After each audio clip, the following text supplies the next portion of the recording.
All right, there. You back up.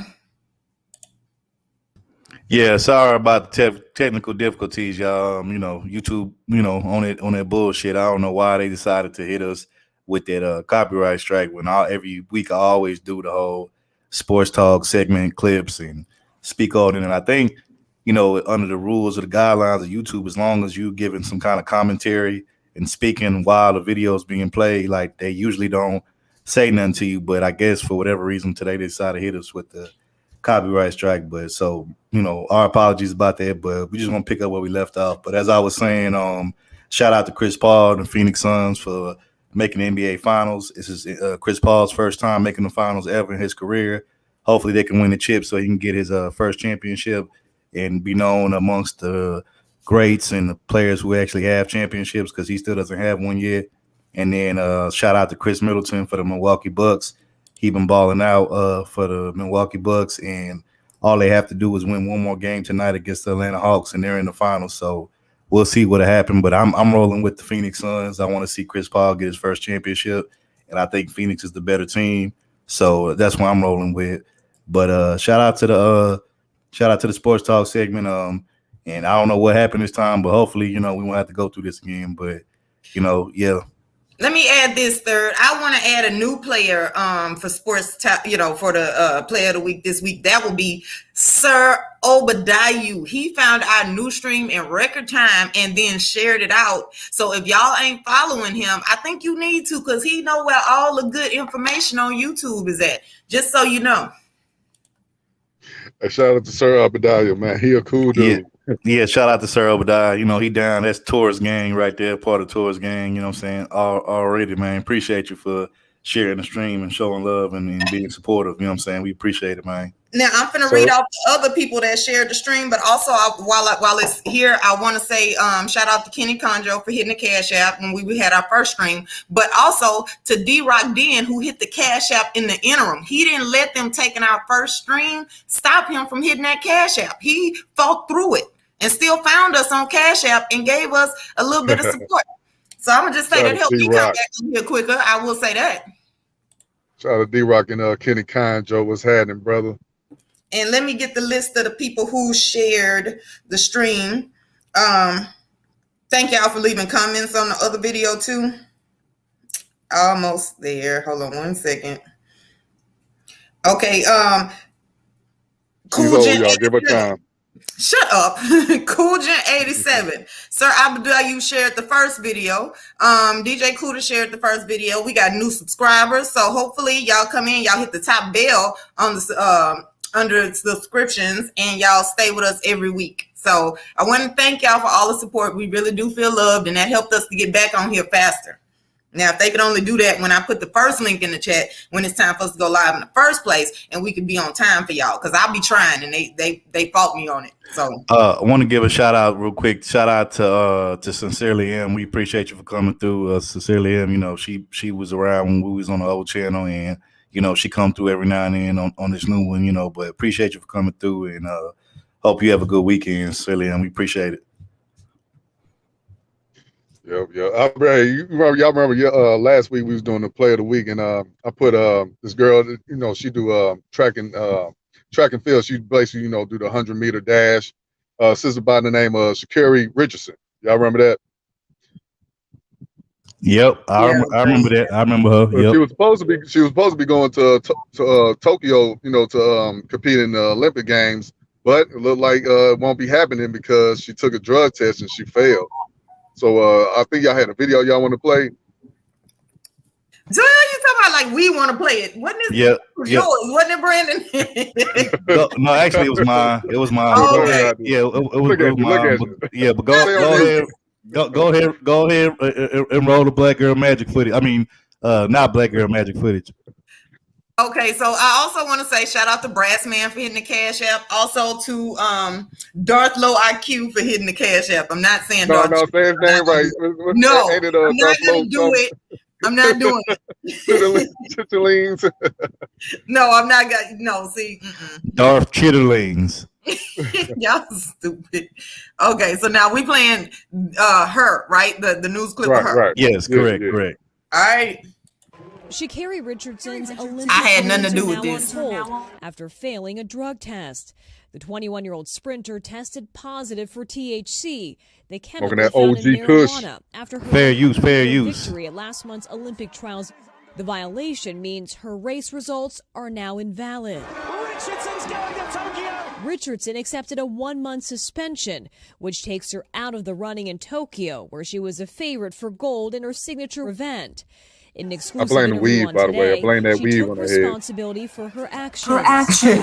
But you like it, Brandon. As much as I'm disappointed, I know Lopez, that you got some double feedback. I represent ourselves. I represent a community. The track star has turned heads with her standout style and also warmed hearts during this emotional embrace with her grandmother, the woman who raised her. In an interview moments after the race, she revealed that her biological mother died days before the trials and says she used marijuana to cope with the tragedy. Oh, it was definitely triggering. From there, just blinded by emotions, blinded by sadness, blinded by just hurting. A growing list of athletes, celebrities, and public figures are standing by Richardson. Let Her Run trending on Twitter.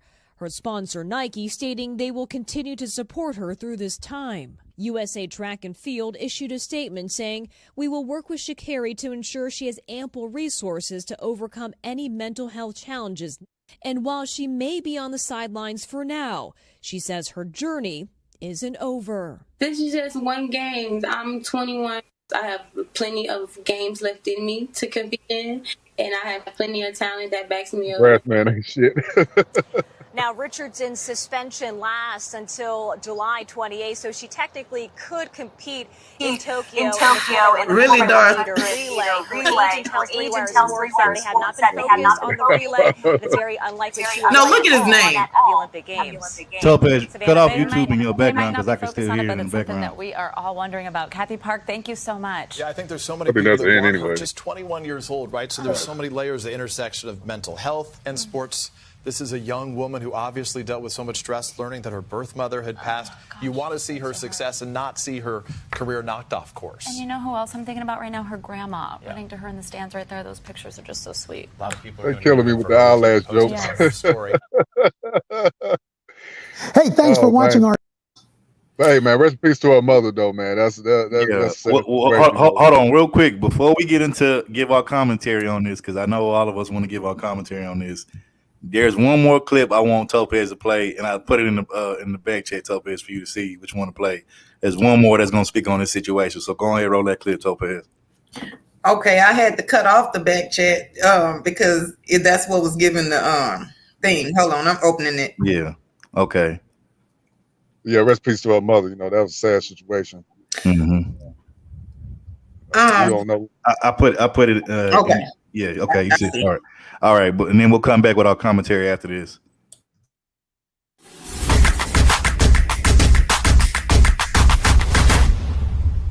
Fair use. Fair use.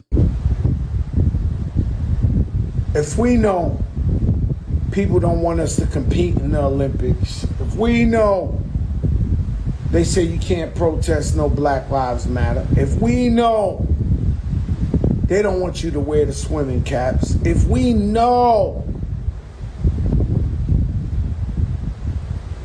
we can't have them find weed in our system at the Olympics.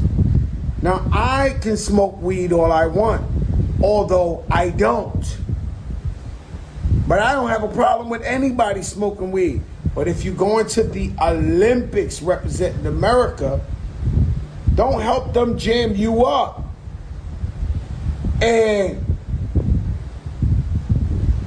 we already know the atmosphere. We already know they don't want to compete. They don't want to go against you. So why would we give them a lane? And so now we go into, I see everybody, you know, this is the craziest shit about, you know, our community, is that we act like we don't know no better. And I tell you, I come from nothing, poverty, whatever you want. I'm more ignorant than anybody out there. I'm pettier than anybody. But something like this happened, then we start, oh, you know, they got this. Bro, we can't let ourselves get caught in that position. That is all I'm saying. We can't have the weed in our system. No matter who give it. We know weed slows you up. It don't make you fat. We know that whatever the case may be, but we cannot get caught with this in our system if we want to be Olympic champions. The thing with the Olympics, it don't come around for another 4 years.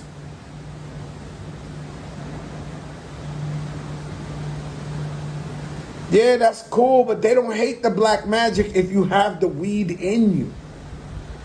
That's all I'm trying to say. And then sometimes when one of our people, I get it. Somebody gets in trouble, we got to stand for them and we got to represent them, and we love the sister and we want her to win every award. You know, but then we start being delusional ourselves with the shit that, you know.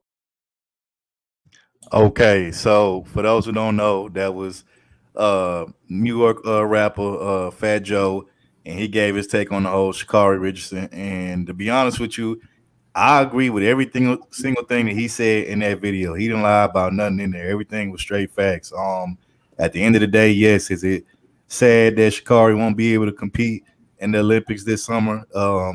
Yes, but at the end of the day, you know, see, here's the thing: when you're an athlete, you know, it's not like you can just do what you want to do. You know, I know the perception out there is that athletes get to do what they want to do, make their own rules. Sure, athletes do get to get away with certain things that the average everyday person doesn't get to get away with, but athletes still have to abide by certain rules, regulations, and guidelines. And yeah, be a beach. I know, but Right. you know, the thing about it is that at the end of the day, you know, it's clear as day the rules that they tell you. You know, when they say, and then look, you got to think, man. A lot of these athletes is getting paid hundreds of thousands to millions of dollars, and you mean to tell me you can't put down that shit for some weed? Like, and my thing is this: there's plenty of athletes out here, you know, in the off season when they're not practicing for games, when they're not practicing for events, whatever sport you do, you know, during that time period where they have like time off and stuff. Plenty of athletes be getting lit and smoking weed and drinking liquor and doing whatever, all kind of drugs that they do and stuff like that. And there's a time period in the window for them to do that. But when you're in season and when you're, you know, trying to actually compete and be a part of something big, which is the Olympics, which the Olympics is probably the biggest thing out of anything because it goes, you know, the Olympics, you know, plays across the whole globe. You know what I'm saying? That's a global, you know, sports event, and that's a global stage. So, you know, almost every country is watching the Olympics to see who's doing what, which teams or which countries is winning what medals and all this stuff. And like Fat Joe said, the shit only comes around every 4 years. So with her knowing that, and you getting popped for weed, and now you're not going to be able to compete in this year's Olympics, and you probably got to wait another 4 years. She really screwed herself, bro. Like, I'm sorry. Like, yes, weed, at the end of the day, weed it's just a small drug. It's not nothing that's going to give her a competitive advantage or anything like that. But at the end of the day, you knew what the rules and the guidelines was, and the fact that you chose to not abide by it, or you thought you can get away with it, I mean, you know, you got to take accountability for that. You know what I'm saying? And this is with anybody. I would you know, have the same energy and smoke, whether it was a white athlete or another colored athlete, whatever. You know, it is what it is. Like, you know, you kind of threw away your opportunity to be on the biggest global stage for some weed, which it wasn't working. Like I said, she could have went to the Olympics, did her thing, won her gold medals or whatever, and then, you know, when it was all over, she could have came back and smoked all the weed she wanted to when she was, you know, in the off season. Like, I don't know why she act like she couldn't have waited. Like, again, as Fat Joe said, you know, don't be blind. We shouldn't be blind and be biased towards people and say, oh, you know, they should be able to get away with it just because it's somebody that we like, or just because, you know, they an athlete or whatever, they represent our community. Like, nah, this shit applies to all athletes and all people. You know what I'm saying? And like I said, like he said, it's only every 4 years. So now you didn't push back your opportunity to showcase your talents. You're not just here in America, but just across the globe. So I'm with Fat Joe on that. Like, I agree 100%. Okay, so let me go ahead and get my take. It's gonna be quick, right? So for me, the problem is, why pick weed? Weed is the worst thing to have in your system if you're an athlete that gets drug tested, because it stays in your system the longest. And no, Wadner, that was I did not have nothing to do with that. I do agree with his points. Now, here's the thing. Fat Joe is correct, but he's not really the best person to speak on that, because I want her to hear from somebody that can give up weed. Like, anybody in Texas knows, ain't his name Ricky Williams right there? Is that the dude that was at the UT football player? Yeah. Okay. Because, I don't be knowing these. But Topaz, real quick, I get what you're saying with Fat Joe, but I mean, did he lie though? I mean, despite how you feel about him personally, did he lie? No, that's what I'm saying. I know he didn't lie, but what I'm saying is that I want some, in addition, I'm not saying he can't talk about it, but in addition to him, I think she need to talk to some people that can give up weed, because see, we are living, I heard everybody's commentary on this recently. We are living in a time where weed is not seen as the bad thing as it is. To be honest with you, I'm gonna just tell you this. As a non-athletic person, I feel like athletes should have nothing in their system, not even sugar. And the reason is because you in tip-top shape. You out there running, winning Olympic medals, thinking you better than me. Now I'm just playing. Now this is just trolling a little bit, but the point is, like, this is something that she has grown accustomed to. We're living in a place where you can get weed anywhere now. Like, now you are getting ready to enter a time in the world where you finna have to tell people, no, I don't want weed in whatever, as an extra secret ingredient in whatever it is I'm eating. You can't trust nobody with your food or your drinks no more. Weed is being infused in everything. And if it ain't weed, it's going to be the CBD part. So the point for all of that is that she knows that she's an athlete. She called it a game. She said, this is one game. No, it's not just one game. This wasn't just like, a charity track, what do you call them? It's not a game. It's not a match. Track meet, right? You see how unathletic I am? This wasn't for charity. This was your career. This could make and break you. You are young. You're getting ready to break records. And yeah, you could go back in 4 years, but it may not be like it is right now. Also, for the mental health portion, right? I understand that she was grieving and there is the tendency to self-medicate. But see, here's the problem with her support system. If you know that you are an athlete and your job drug test you can be in grief all you want. You could have drank alcohol and that would have been out your system in 12 hours. I was nobody around you who was clear-headed, who was not in grief, able to say, no, don't do that. You got so much more to live for. Because technically, when somebody's in grief, that's what you're supposed to do. Remind them that they are still part of the living. And nobody did that. Or either they did and they weren't effective at it because she didn't listen. You know what I'm saying? So all of the people that's in her life, nobody knew how to reach her. Where are the people that are helping her? Because any goal that you have, you're not doing it by yourself. There has to be some people around you helping support that goal. Try to do something on your own without a support system and see how much harder it is, how much more likely you're not going to get there. Highlight D-Rock's comment real quick. I didn't mean to cut you off. Just highlight D-Rock's Dan's comment. Yeah, now Nike's standing by her, but what about all the other people who don't want that? Like, if you're an athlete, I'm sorry, I think that's the pillar of health. If I was blessed with athletic abilities, I would be bragging about how I'm a vegan, how I don't drink anything other than water. Like I don't know. For me, that would give me the motivation to be more healthier. So like, I don't understand this train of thought process.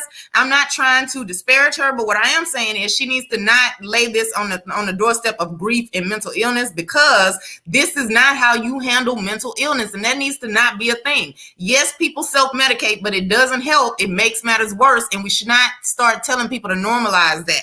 It happens, but it's something we need to start changing. So that was my thing. Oh yeah. And you're right, Beach. Anything can happen in 4 years. How many people have given up a shot at professional athleticism and then got into an accident or had an illness or life took them somewhere where they couldn't practice anymore and then they never got that chance back? She needed to snatch this. And drop the link, because I think Tori want to hop up on here and give his take on it. Oh, okay. Yeah. But no, finish what you're saying. I didn't mean to cut you off. But I mean, that was the point. It's just like, don't cover this up with mental illness. Yes, she was in grief, but this is not how you handle grief. I'm proud of her for saying she did it and she knew what she was doing. But we need to not normalize people using substances to cover up emotions. We need to normalize people feeling those emotions and not needing the substance to cover it up. See, no, if you're really in that amount of grief, I would rather you have just withdrawn without the weed and then take time to focus on you, do some other stuff without the weed. Because that is it's not healthy. None of that stuff is healthy. Sugar, weed, alcohol, none of it's healthy for you. Yeah, mahogany, you can. Like, that's not a good thing. It's tolerable. It's permissible, but not when you are supposed to be the pillar of physical health. Let me say real quick. I was going. No, let Brandon go because I know I went over and I said I was going to go. But I was going to say, hey, you just pulled an Edward Anderson. I'm going to be real quick. You went in. Hey, get out of there, Brandon. Get out of there. Get out of there. Hey, you need to stop being like that. but no, I agree with most of you guys are saying, but I slightly disagree on some things because I'm not mad at the Olympic Games for, the rules is rules. You ain't supposed to be drugged up. You take the test, you're supposed to pass. But since you didn't, you got to be suspended. I agree with that fully. But I think y'all going a little too hard on her, to be honest with y'all, because you just, I'm not going hard on her at all. I'm not blaming her. I'm not yelling at her. I'm saying what we need to start normalizing as the actual right response. I get it. I get that she had a lapse in judgment. I get that. But this cost her. And if we look at the fact that this cost her something big and stop minimizing the Olympics for athletes, then we can start saying, okay, yeah, our community has a problem. We need to not do this no more. Real quick before Brandon had it. I'm sorry. You got it, Brandon. Yeah. But it just sounded like y'all was just going a little too hard on the sis. But I was gonna say, first of all, I want to say, hey, shout out to her for taking full accountability for what she did. She ain't blaming nobody else. She said this was all me. I take full I take responsibility, accountability for everything I did. I don't blame nobody else. I love that about her, what she did. She's dealing with a death in the family, especially her mother. When somebody that you love dearly, your parents or your husband, your wife, whatever, somebody died, you just don't know what you're going to do. Sometimes people might go out and drink a lot or smoke a lot to, deal with that death, deal with that situation. So for her, being a young girl and her mother passed away right when she just, during the race and all that, I could understand her pain, and I honestly don't think she really tripping about it. I don't think she really, mad about it. She was dealing with something and she was battling demons and, because I don't know what I'm gonna do if my mother died or my father or whoever, passed that I really love. So, we can sit up and say, oh, I'm a strong mind. I'm gonna go to work and everything's gonna be cool. No, you don't know. No. You don't know. No, You can snap. It's not going to be okay. It's not going to be okay if you lose your mother and your parent. It's not. But what I'm saying is I don't want her to look at weed as the answer. I don't want anybody seeing this to look at weed as the answer. So for me, I can completely understand that she was in grief, but weed is not going to help. You still got to go through the grief process. Yeah, I understand. I understand what you're saying. Like I said, I can sit up and say I agree with everything you're saying, Topaz. Life is going to keep on going. Time is going to go. The earth is going to keep spinning. The time don't stop on nobody. So if your mama died, your kids die, whatever, life goes on. But as that person in that person's shoes, like I said, you don't know what you're going to do. You might start popping pills just to get away from that, knowing that your loved one is gone. So that's all I'm saying. I'm not saying. This is what I want people to start doing is being more supportive. If she had support, people let her just fall apart and cry and not yell at her and be like, come on now, we got to go practice. Stop pushing people through stuff. Like, first of all, that whole 3-day rule after you lose somebody at work and it got to be somebody really, really, really related to you is craziness. Okay, I don't like that. I've never liked it in terms of my field. And if I was in charge of anything, I would advocate for that not to be the reason. No other culture takes 3 days. Jewish people have a whole week where they're expected to do nothing and the community does everything for them. They essentially get time to just sit there and deal with their grief. Why can't we do that for our people? Why were people still sitting around telling her, okay, well, you got the Olympics coming up? No. If she's truly in grief, let her fall apart and it's going to be okay. When she feels better, she'll be able to do all of this and she'll have really made her peace with it. Weed is a Band-Aid. Now, let me say, like I said, I'm agreeing with everything you're saying, T. But I'm saying, as far as her, she ain't hurt nobody. She just lost her career, or not career, but she got suspended. So maybe she'll think about what she did, and she'll be back, and win those gold medals coming up soon. But real quick, my last thought is, people kept saying, bringing up Michael Phelps, the dude that's the greatest swimmer right now. But he was he smoked a bong, or he was caught smoking, and they suspended him. He was out there. He got arrested for drinking. DUI.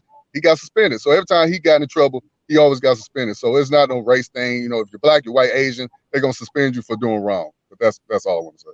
Real quick before I guess Torian and Mahogany get in here, let me say this. there was a point earlier, shout out to Janice Lauren in the chat. She said that some of these pharmaceutical companies put not necessarily marijuana, but the chemical THC, which is found marijuana, in their medicines, and that's true. Also, some of these, like the people that that's a part like of the whole bodybuilding community and all that kind of stuff, right? And they be competing, lifting weights and all that kind of stuff. Sometimes they have to be very careful of whatever over the counter supplements or whatever that they take, because sometimes they can have like in baseball, one of the things that people get popped for a lot is the HGH or the human growth hormones, and these could be found in like some of your common over the counter medications, prescriptions, or whatever. So as an athlete, you have to be very careful, in particular what you put in your body. You have to read these labels, because just one little thing that could be, and I think the each sports organization has like a list of or criteria of chemicals and stuff that they don't want to find in your body when they're drug testing you. So like people just got to be more proactive and just look and see what's on the back of these prescriptions that they take in, supplements, whatever it is. Now I'm not saying that's what Sha'Carri did. To me, it sounded like she just probably hit a little bit of the weed, but I could be wrong, but that's what it sounds like to me. But the thing about it is like Fat Joe was saying, this Olympic thing only comes around once every 4 years. That's a rare event. Like I said, that's a worldwide event. That's a global event. So she kind of screwed herself. Now, to also another point that Janice made earlier in the chat, she said she's only 21. This isn't the end of her career. I agree with her on that. She still can come back and make a comeback. However, with it only being every 4 years, like I said, that's not something that happens all the time. So, like I said, she kind of screwed herself on this go around or whatever. And it's not like these other sports like the NBA, NFL, like they have a whole season throughout a year to where they get to play different games, like every other night or every 2-3 nights or whatever. So it's different. If they get popped or whatever for weed on the drug test, they might miss like a week or so or something like that. But like I said, the season is still going on. It's not like they got to wait 4 years for the NBA championship or 4 years to go to the Super Bowl. No, it's still all within that season. You know what I'm saying? Within that year. You know what I'm saying? So this is kind of different. So like I said, I really feel like she screwed herself, but hopefully this is a lesson learned from her. Hopefully the next time she won't get caught up in this kind of situation. But that's all I want to say. But Torian, you got it. And then after Torian, we're going to let you in, Mahogany. Hey, how y'all doing? Hey, Taran, how are you? What's good, bro? Tours gang. Drag tails in the building. Yeah, I'm doing Tours good. gang, bro. Right. The only game that matters. Not with that sacrilege. Stop that. I feel you, bro. But no, it was for real though. It was a lot of stuff that happened this week. But to stick on topic, there was, I don't know if y'all heard about this or not, but there was another runner, and her name was Shelby Houlihan, who a couple weeks ago tested positive for steroids. And basically her excuse was it was in a burrito that she ate, like it was in the meat that she ate, that from that. And now steroids, that holds a little bit more weight than the weed, because now that's an enhancer. Now that's an actual enhancer, because then they get Lance Armstrong on that, the cyclist. They got him on that. Yeah, they got Lance Armstrong. Yeah, and they got Marion Jones. I don't know y'all remember Marion Jones. Marion Jones. Yeah, he played in the NFL. Yeah, I remember him. Yeah, and basically the female.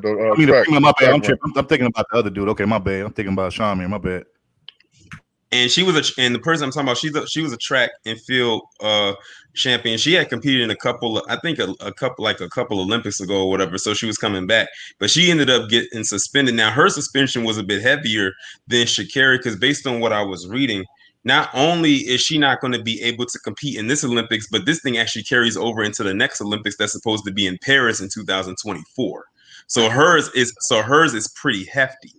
Now it's just speculation. They don't know if it really came from the burrito that she ate, or if she really did take something indeed, or whatever the case may be. But I noticed they didn't blow that particular story up like they did with Sha'Carri. And by the way, the person I'm talking about, she also runs for the U.S. team. Now I don't know if she's like if she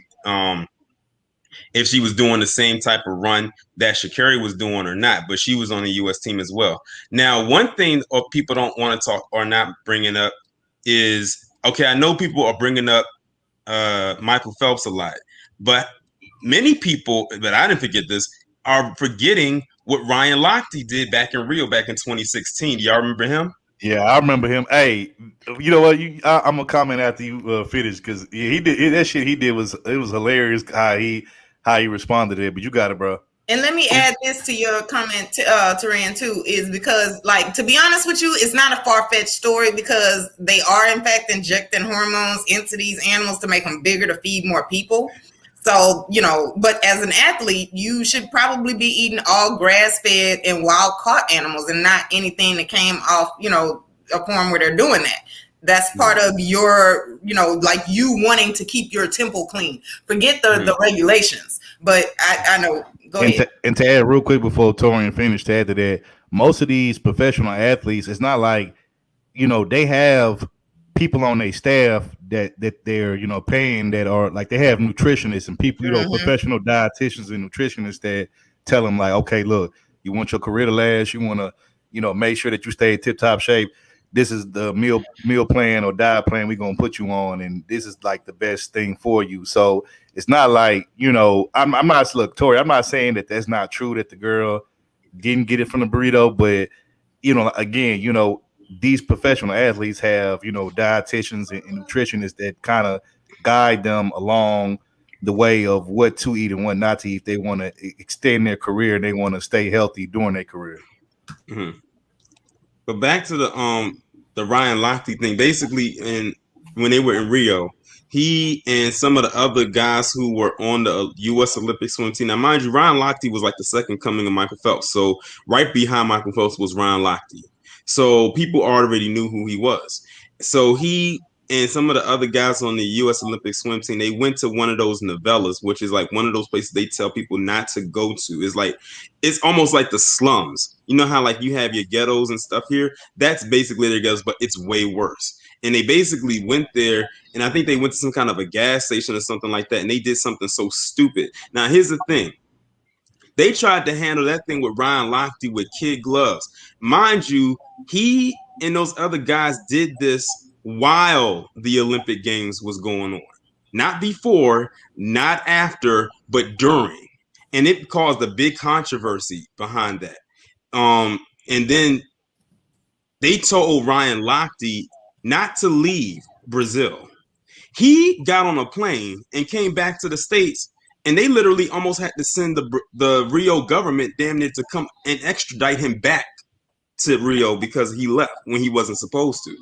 But I said they handled that with kid gloves because they didn't blow it up how they're doing with Sha'Carri. He did way, in my opinion, he did way worse than what she did. And he even got a reality show after it. They actually practically rewarded him for bad behavior. These are all facts. Torian didn't tell a lie on that. And, you know, the only thing I want to add, and then, you know, we can go to Mahogany, is, you know, in a way, I got to be honest, though. In a way, I kind of think Ryan was smart for leaving because I think had he stayed originally instead of them bringing him back, ain't no telling what would happen. Because, you know, over there in Brazil, you know, it ain't the same, you know, laws that it is here in America. You know, you do some foul shit over there, the consequences may be way more severe. So, you know, he was kind of smart, if you ask me, to kind of, you know, get up out of Dodge, you know, when he had the chance, because he knew he had screwed up and he knew he did some foul shit. So he was like, man, I'm out of here. You know what I'm saying? Now, am I condoning what he did? No, but, you know, again, ain't no telling what would have happened if he would have initially stuck around in Brazil to face whatever consequences were waiting for him. But yeah, one more thing I wanted to add before Mahogany speaks is I saw on Twitter earlier today, you had this white woman out of Australia literally write a whole propaganda hit piece against Sha'Carri, blaming her smoking weed on her appearance, like her weave and her nails. She even brought FloJo into it and trying to say that because you know FloJo, like she got tested so many times because of like how in the world could she be as fast and stuff like that. And she said the same thing and tried to associate it with her nails and everything like that. I'm like, what does the appearance have to do with anything. Like they went in on her to the point where FloJo was actually trending like #1 on Twitter today. A woman who died over 20 years ago. Yeah, you got it, Mahogany. You can go ahead, jump in, Mahogany. Okay, thank you guys. Well, a lot of y'all brought up the. Hey, hon. Yes, I caught y'all. You was on the other stream. We had to bring you over here. Talk about, I missed y'all. No, you showed up just in time. Yeah, appreciate you for coming through, and happy 4th of July to you. You guys too, everybody in the chat too. Yeah. Well, you guys touched on a lot of things that I was going to say. I understand what you're saying, Topaz, and I looked up that she's 21, and so that the thing of it is she's surrounded now that her mother's gone. And I know people always think I'm making excuses, but I'm just looking at it. If I was her, a 21-year-old, probably out on her own, surrounded by all the wrong people, because let's face it, she's hot now. So she's got all these people who really don't care about her. They just want to jump on the train, telling her all. Yeah, I wouldn't be surprised if it was a setup. Girl, let's do this. Let's do that. And, knowing damn well that she's weak, that she's vulnerable, that she's hurting. People do evil, wicked things like that. So she should just take it as a lesson learned. Prayfully, she won't be suspended for too long and she can move on. Everybody has done something stupid. It's going to be difficult for her because she's in the public eye, but she can get through it. And people already brought up the Michael Phelps situation. And Terrain, I'm glad you brought up one thing I don't like to see, because I just feel like when I see athletes, man, woman, and they're at the top of their game, like it brings me such a sense of pride. So when I see her, I'm proud. I don't care about her nails. I don't care about what color she decides to wear hair, because at the end of the day, that makes me know never. Why are people so pressed? I feel like people are pressed whenever they see a confident woman, far as her looks. And that's the same reason they went on that lady that you were talking about that passed away with the long nails. It's like they have to find something. They have to pick at you, because she's already at the top of her game. They know they can't mess with her as far as that. So they got to find something. But hopefully this is still stand strong. She'll get some real people, like you said, Topaz, around her that actually care about her. And she won't make this mistake again. She can move on with her life. Yeah, that's the hope. And here's the thing, right? So I do advocate for weed to be legal because I don't like the reason why it's illegal. Okay. Mm-hmm. It's grounded in racism. So if you're going to make it legal now, right, you got some work to do to make that equal for the Black community and everything that we've suffered behind it. Second of all, now see, right now they're holding studies, they're doing research to see what its actual impact is on the body, because they didn't get that research while it was illegal. So now if they find something other than it makes white people want to be around people of color, then you can say it's illegal later for that reason. But I do think it needs to be legalized, but that doesn't even matter, because when you're an athlete, you can't have stuff like that in your body. Imagine if she wasn't smoking, right? If she was that fast while she was smoking weed, and we don't know if she did this one time or if this was a thing that she did regularly, right? We don't know. They didn't tell us how much they found in her system. But the point is, if she wasn't smoking weed, if it wasn't still in her system, she probably would have broke the record so much to the point where her record now would be 30 years later, nobody has broken it. And we are championing somebody who's even coming close to it. There have been a lot of people that got recognized for even coming close to FloJo's record, because I didn't know none of this until I started looking it up after Sha'Carri Richardson started tweeting. So my point for all of that is she could still be better, and she's not having the support that would have told her, like you said, Mahogany, she could have some people around her that's like, oh no, she gonna leave the hood, she gonna forget about us, so we gonna just sabotage it so that way she have to stay here with us. And unfortunately, that is something that happens in our community, and we got to make sure that stops too. Because what's so hard about letting her cry, letting her go through her grief, supporting her, and if she go off and she win this money and she get rich and she never comes back, how do you lose anything? You didn't win the Olympics. It wasn't your money in the first place. So why do we see that as a threat? So you're right. You brought up another part of that. She could have people sabotaging her. But all of that still speaks to why I say we got some changes to make. And also, I don't know if you knew this or not, but at one point, did you know that coffee was banned? You couldn't consume coffee. I didn't know that, but I can imagine. At one point, I can understand that. You know, a lot of caffeine in your system give you a lot of energy. At one point, coffee was banned, but they took it off. But guess what is not banned? Alcohol. Right. Like you can consume, like you can get drug tested and alcohol can come up, but because it's not on that list, they can't suspend you for it. Right. Well, what happened to Michael Phelps though? He got maybe because he got charged with DUI. I don't know if it had something to do with drinking. Yeah, probably the DUI, because that's horrible, DUI. right? And then two, didn't he have a picture with a blunt in his mouth? Like they didn't even. Like, They caught his ass with a ball. Okay, yeah, something like that. And I remember when all of that happened. He got suspended for that. And I remember when all of that happened because I went to college in Columbia, South Carolina. I went to an HBCU down there from 2007 to 2011. And I remember when that happened back in like 2009. So that was like my junior year or going into my junior year of college. And this happened on USC campus. USC campus from the college I went to, driving distance was probably about 5 or 10 minutes away. So when that happened down there, it was all over the news. It was all in every newspaper. Like you could not stop hearing about it down there when that happened. Who we lose? Oh, we lost Mahogany. Shout out to Mahogany. We appreciate you for coming through. Wish you could have stayed longer, but if you got to go, I understand. But appreciate you for coming through. And let me say this, Topaz.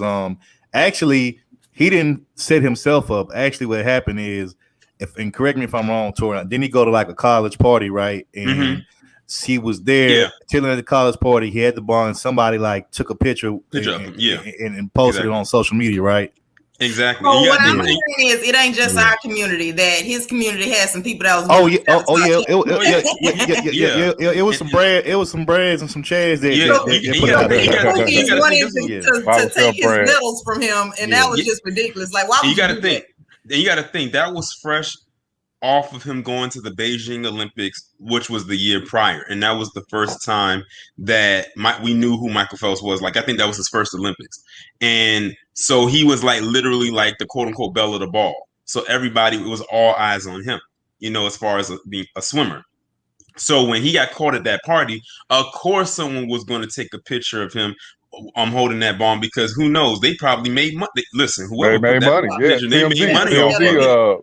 TMZ reported that they got the money from them. Whoever. So wait, Tarian, was it you? Was you at this party? Did you take that picture? No. Okay, I just had to ask.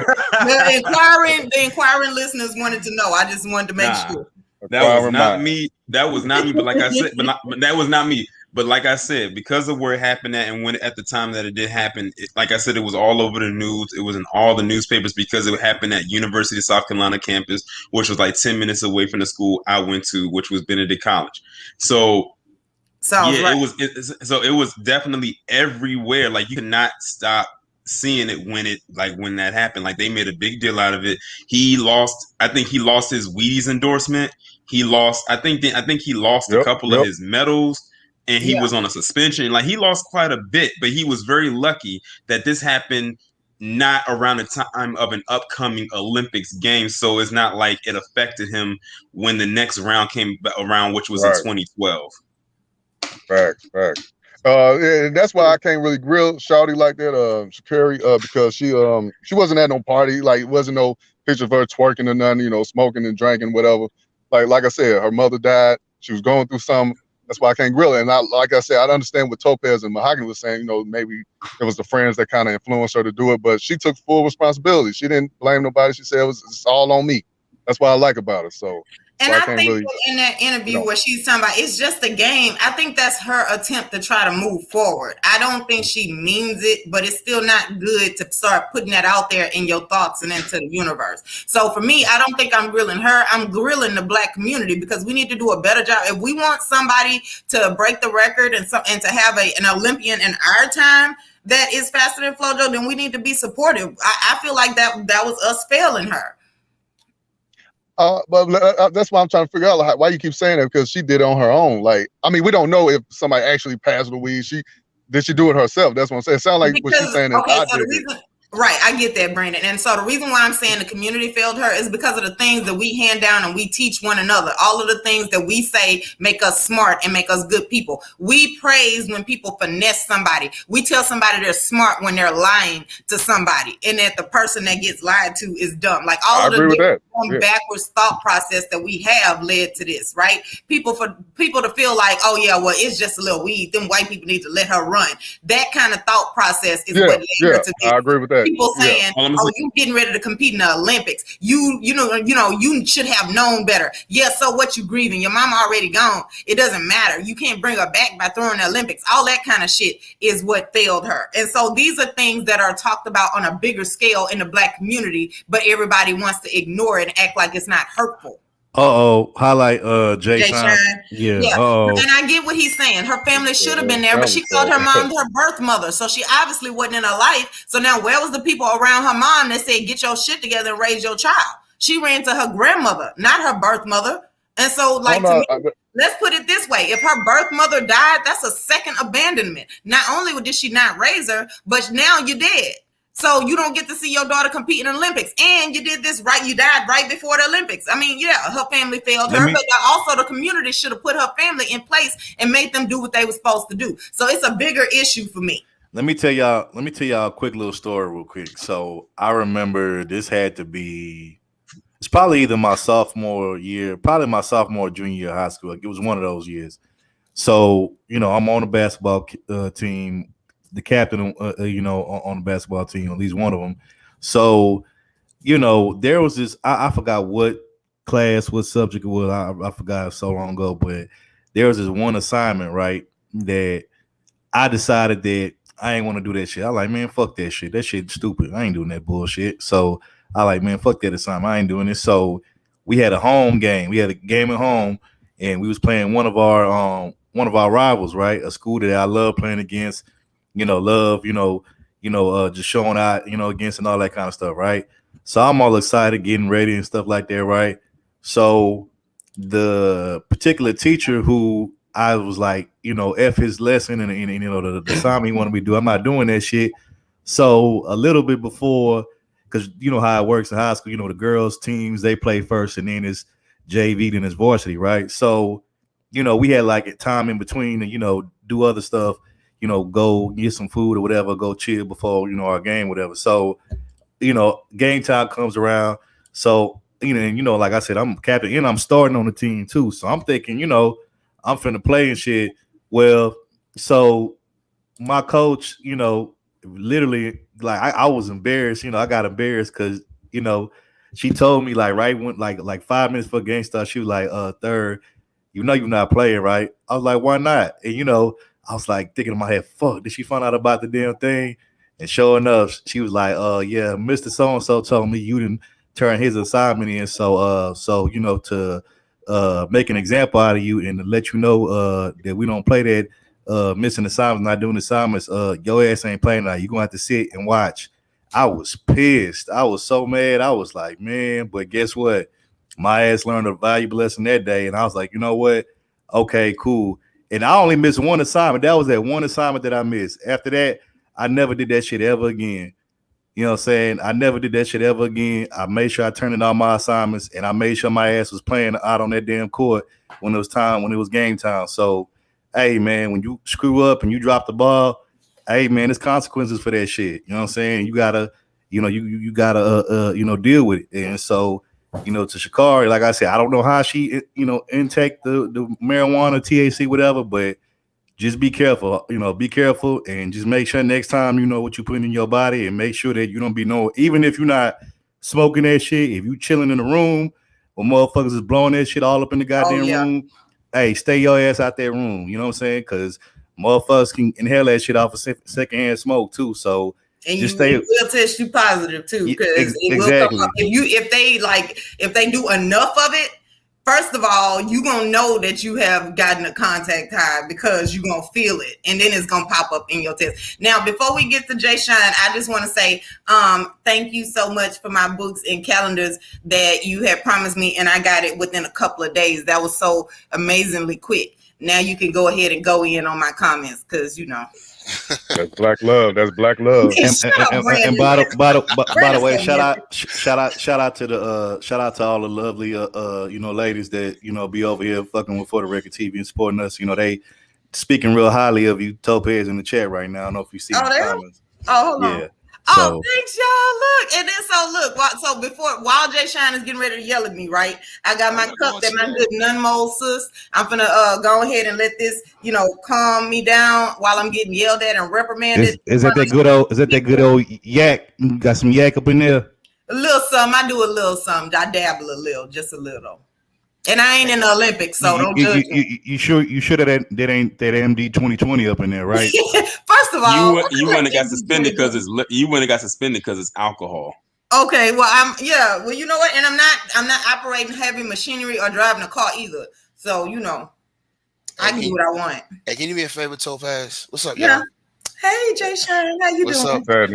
Yeah, very well, Torrin. What's up? Yeah, what's going on, Jay Shine, bro? Hey, can you do me a favor, Torrin? Topaz, since you put that up, can you put up the 2019 calendar, the cover of it? Oh yeah. Quick? Just do that for me real quick, because I'm gonna say something that's probably not gonna be nice, but I want to show you what I'm talking about. Jay Sign on the cool just want to came up again so you can see that pretty brown skin, but I got you though, bro. It's cool. But wait, but I do want to let y'all know that he not only gave me 2019, which I'm gonna say last, he gave me 2021, right, and 2020, right, and he sent a set for each one of my kids. Y'all could never, all right. And this is 2019. Yeah, so, now, can you push that up right there? See that? You see that photo right there? Y'all see what she's showing y'all? That cover of those women? Lift it up just a little higher, like to where we can see the bottom. Okay, there you go. You see those women? That's what raised me.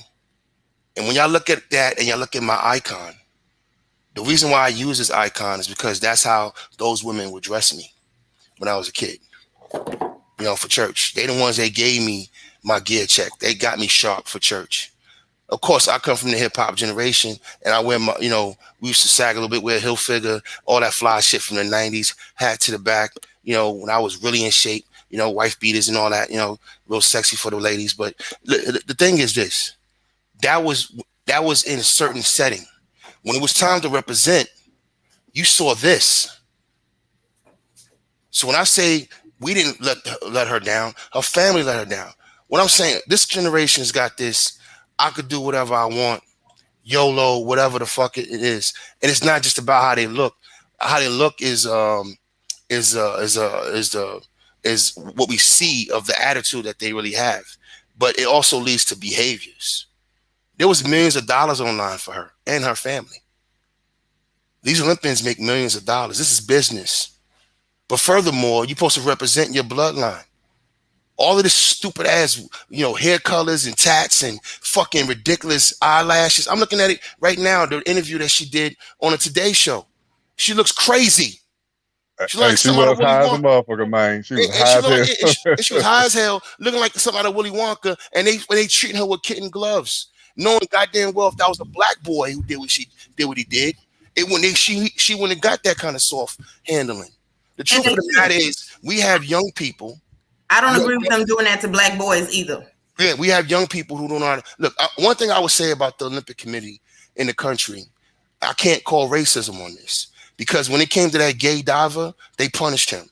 They didn't want that representation. They are really funny about representation of the country, but they were letting her slide because they didn't want to say nothing to a black woman. You know what I mean? But when Phelps got caught doing what he did, they punished him. Michael Phelps lost millions of dollars in endorsements for shit he did in his free time. Because he was doing wigger shit. He was caught on video smoking weed, fucking with dots, and listening to hardcore rap music, and they punished him for it. All right, they punished him for it. His community punished him for it. We didn't give a shit, and that's the problem. We don't give a shit anymore. Look, I don't want to take anything from nobody. The girl is fast as fuck. To be as short as she is, to have that catch-up speed and that close speed, she has burners. That girl could run, but she is very immature and a bad representation of black womanhood in particular. And I'm telling you right now, the reason why I asked Topaz to put that frame up is because I represent those ladies, and my daughter is goddamn well is going to represent those ladies in me when she go out in the world. What she does when she has her free time to put her head down, she can do what she want to do, especially when she's grown. But when it's time to represent, what happened to us? Well, we don't give a shit no more. It's about me. And that's why I can go in like this. You know why? Because when somebody acts like this and report themselves like this in public, they don't give a fuck about the rest of us. They're quote unquote doing them. So why the fuck are we supporting them? If they all about themselves and doing what they want to do and being free, they don't get my support. You understand me? If you care about my support, then you care about the group. Then you represent me well. Care about us. Care about the group and how you look, how the world looks when they look at you and how you represent us. And if you don't care about that, then you're on your own. You can't have it both ways. You know what I mean? So it's the same thing with some of these dudes, you know, that we see out here and some of the, and some of the sisters. But unfortunately, this happens to be a black girl. But we got dudes out here who be on the same dumb shit too. Not giving a fuck. I'm doing what I want to do. I'm doing me. You know what I mean? Why are you hating? I'm not hating. If you're doing you, then do you. Don't turn around and ask your community to support you. I understand that, Jason, but let me ask you this. Which one you think came first? The community telling you we don't give a fuck, oh, well, deal with it, you on your own, nobody ever gave me nothing, or kids saying, I'm doing me, I'm living my best life. You a hater. Topaz, I don't mean to be smart. No, I don't even think it matters. That's why I say family. Like, look. Yeah, I kind of agree with that. I have 4 sisters, Topaz. We don't allow this kind of bullshit. If you're going to do it, there's repercussions for it. You can do you, but you're going to hear somebody's mouth.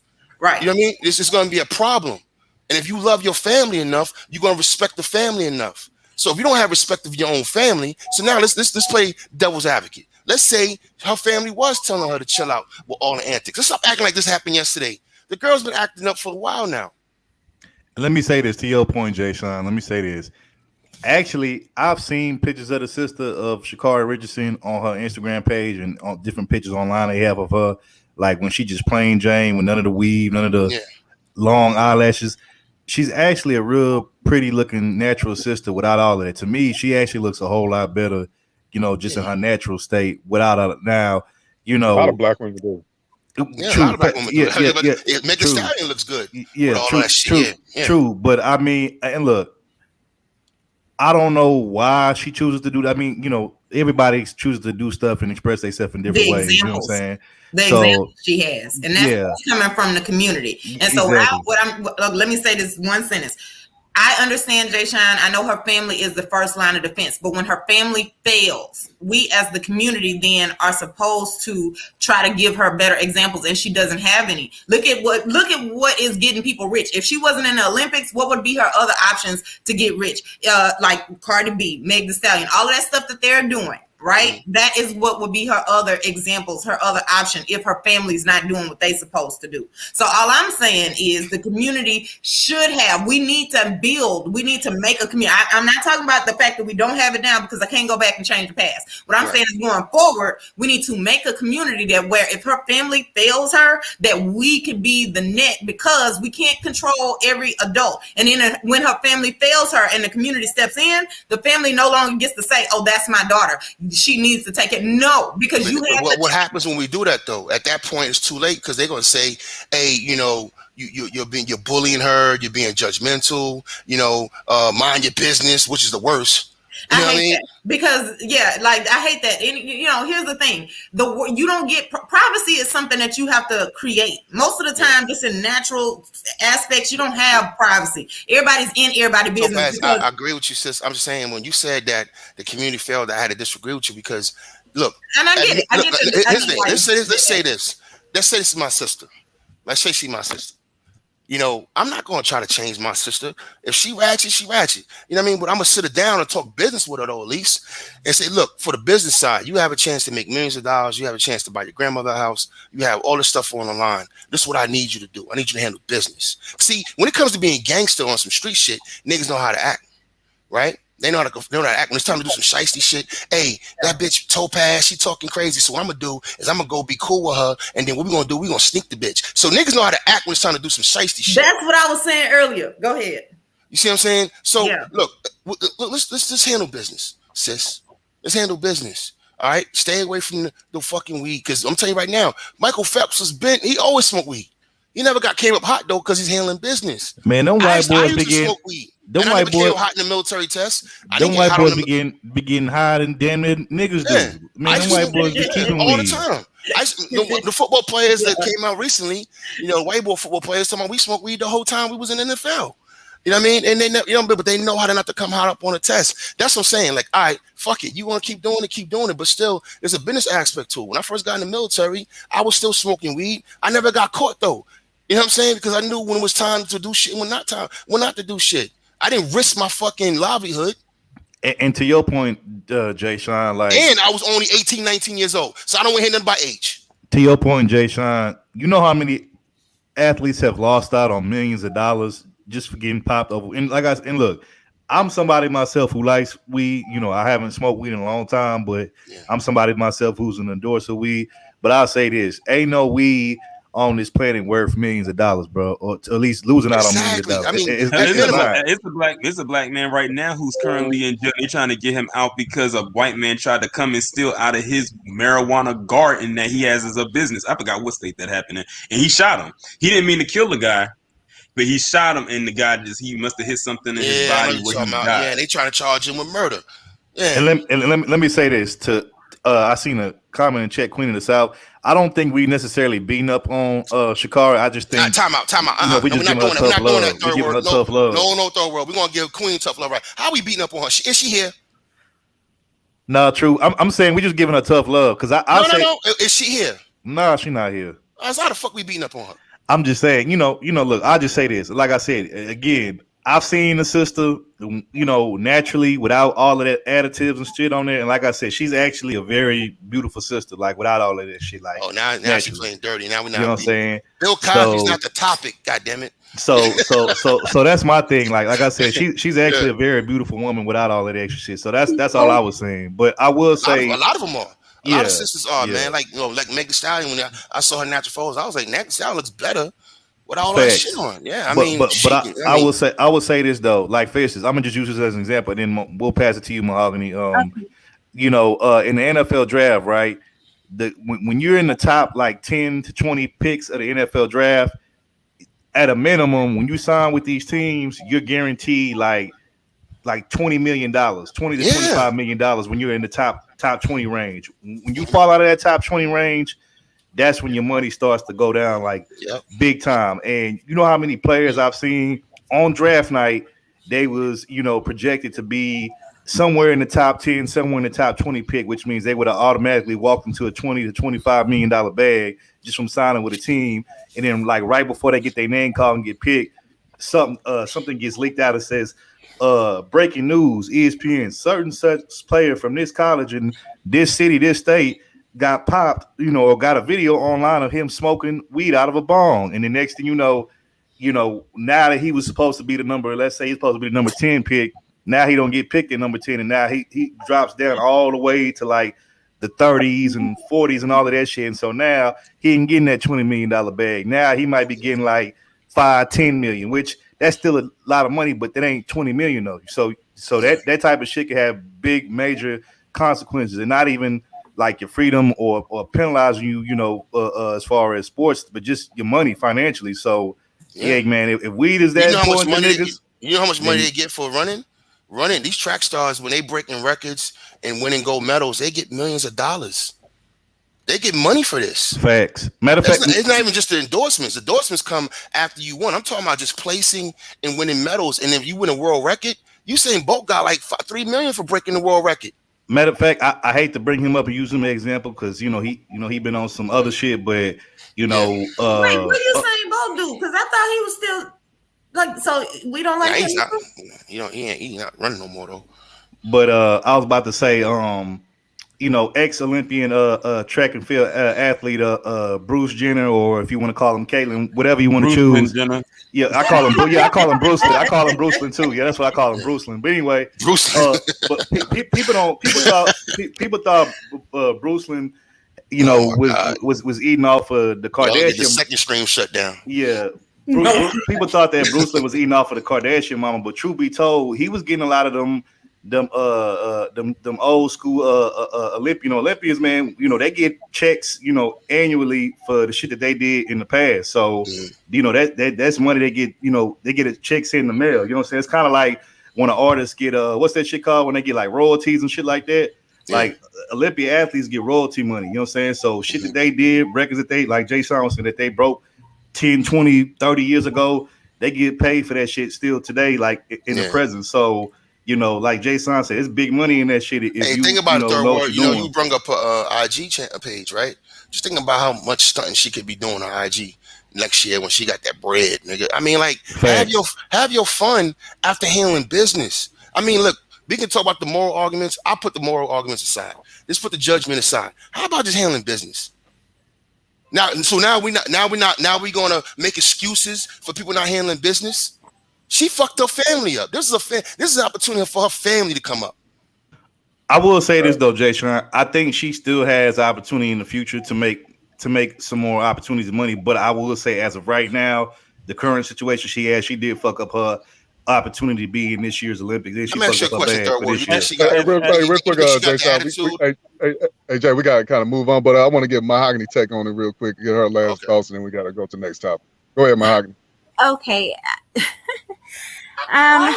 Sorry, you guys.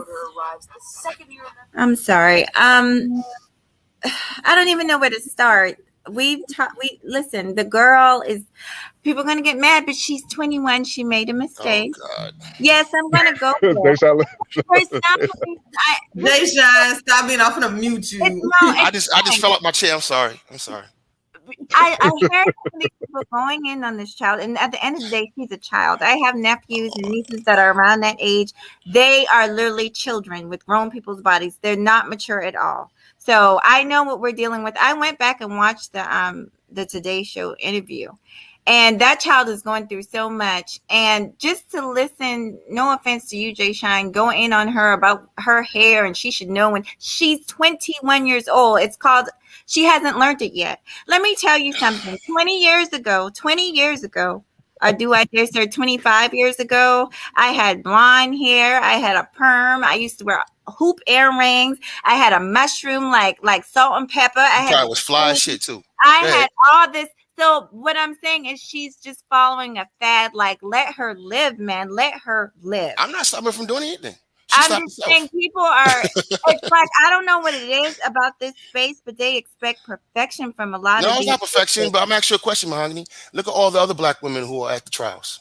Okay. What about all the black women who are at the Olympics? I mean, they didn't grow up in her household. They don't know her household. I understand that. That's why I said her family failed her. Because if she was in my family, we would address that, especially when business was on the line. This is business, Mahogany. You think that you're judgmental right now? You don't know. No, it's not by being judgmental. I'm raising a daughter. My daughter's 17, Mahogany. She's about to turn 18. All right, my daughter has her own personality, her own expression, but we also preaching and practicing here is a time and place for everything, and it's time to handle business. You don't throw away millions of dollars like this. I want to say this, and then I'll let them move on. Like I said, I myself went through a phase, but I turned out okay. So just your response is a little bit over the top for me, just because because of her age. Okay. I was 18, 19 years old in the military, and I see what Mahogany did. I was in the military too, honey. Yeah, and exactly. Something that you said that just made no sense. You don't know when you're going to be pop tested. I never knew when I was going to be. Hold on, Mahogany, real quick. But to your point on what you just said, shouldn't that be all more the reason why you don't engage in those type of things, because you never know when you're going to get popped and tested? Right? Yeah, and I said she made a mistake, and I'm saying that she made a mistake, but here's the thing: the Olympics, you know you're going to get tested. You know it. You know it. Just real quick, like I was saying earlier, like her mother passed away. She was going through something. She did wrong, and she took full responsibility. She ain't blaming her friends. She ain't blaming no family, no black community. She took full responsibility. That's the only reason why I can't really fully go in on her. Because she said, "Hey, it's just a game." I feel you. That's true, brother. But here's the thing, brother. This is how serious this is. I looked at her family's history, and I looked at her family where they from. You know what I mean? If you loved your grandmother like this, look, I'm not going to go too deep. I'm saying there was a business side of this. I'm not trying to change the girl. You know, Mahogany said, I feel you. I'm not trying to, you know, she's young, whatever, I got it. But we got to start teaching our children, our young people, how to handle business. Two people that's on my wall right now is Martin and Malcolm, and when they're embracing each other. Y'all know both those brothers didn't make it to 40. All that shit they did in their 20s. We have a generation out here that we coddle and we make excuses for. And when they go to the world stage, they still get coddled. And you know what I mean? They make excuses for it. No, then maybe she don't belong to go to the Olympics if she's not ready. If she's too immature, then maybe she don't belong there. You know what I mean? Period. You know, well, that's why this is a good thing for her. She'll take it and learn from it. But it just seems like you're like off with the sister's head. I mean, what's your answer to not support her at all? No, but I think Jay Sean would go out there brothers too, though. That's why I'm I gotta support her. If she's in the Olympics, I gotta support her. I got no choice because I'm on code, right? But now we could talk about it because some shit happened. And it showed out because of the behavior that was not being addressed, Mahogany. But the behavior is not being addressed.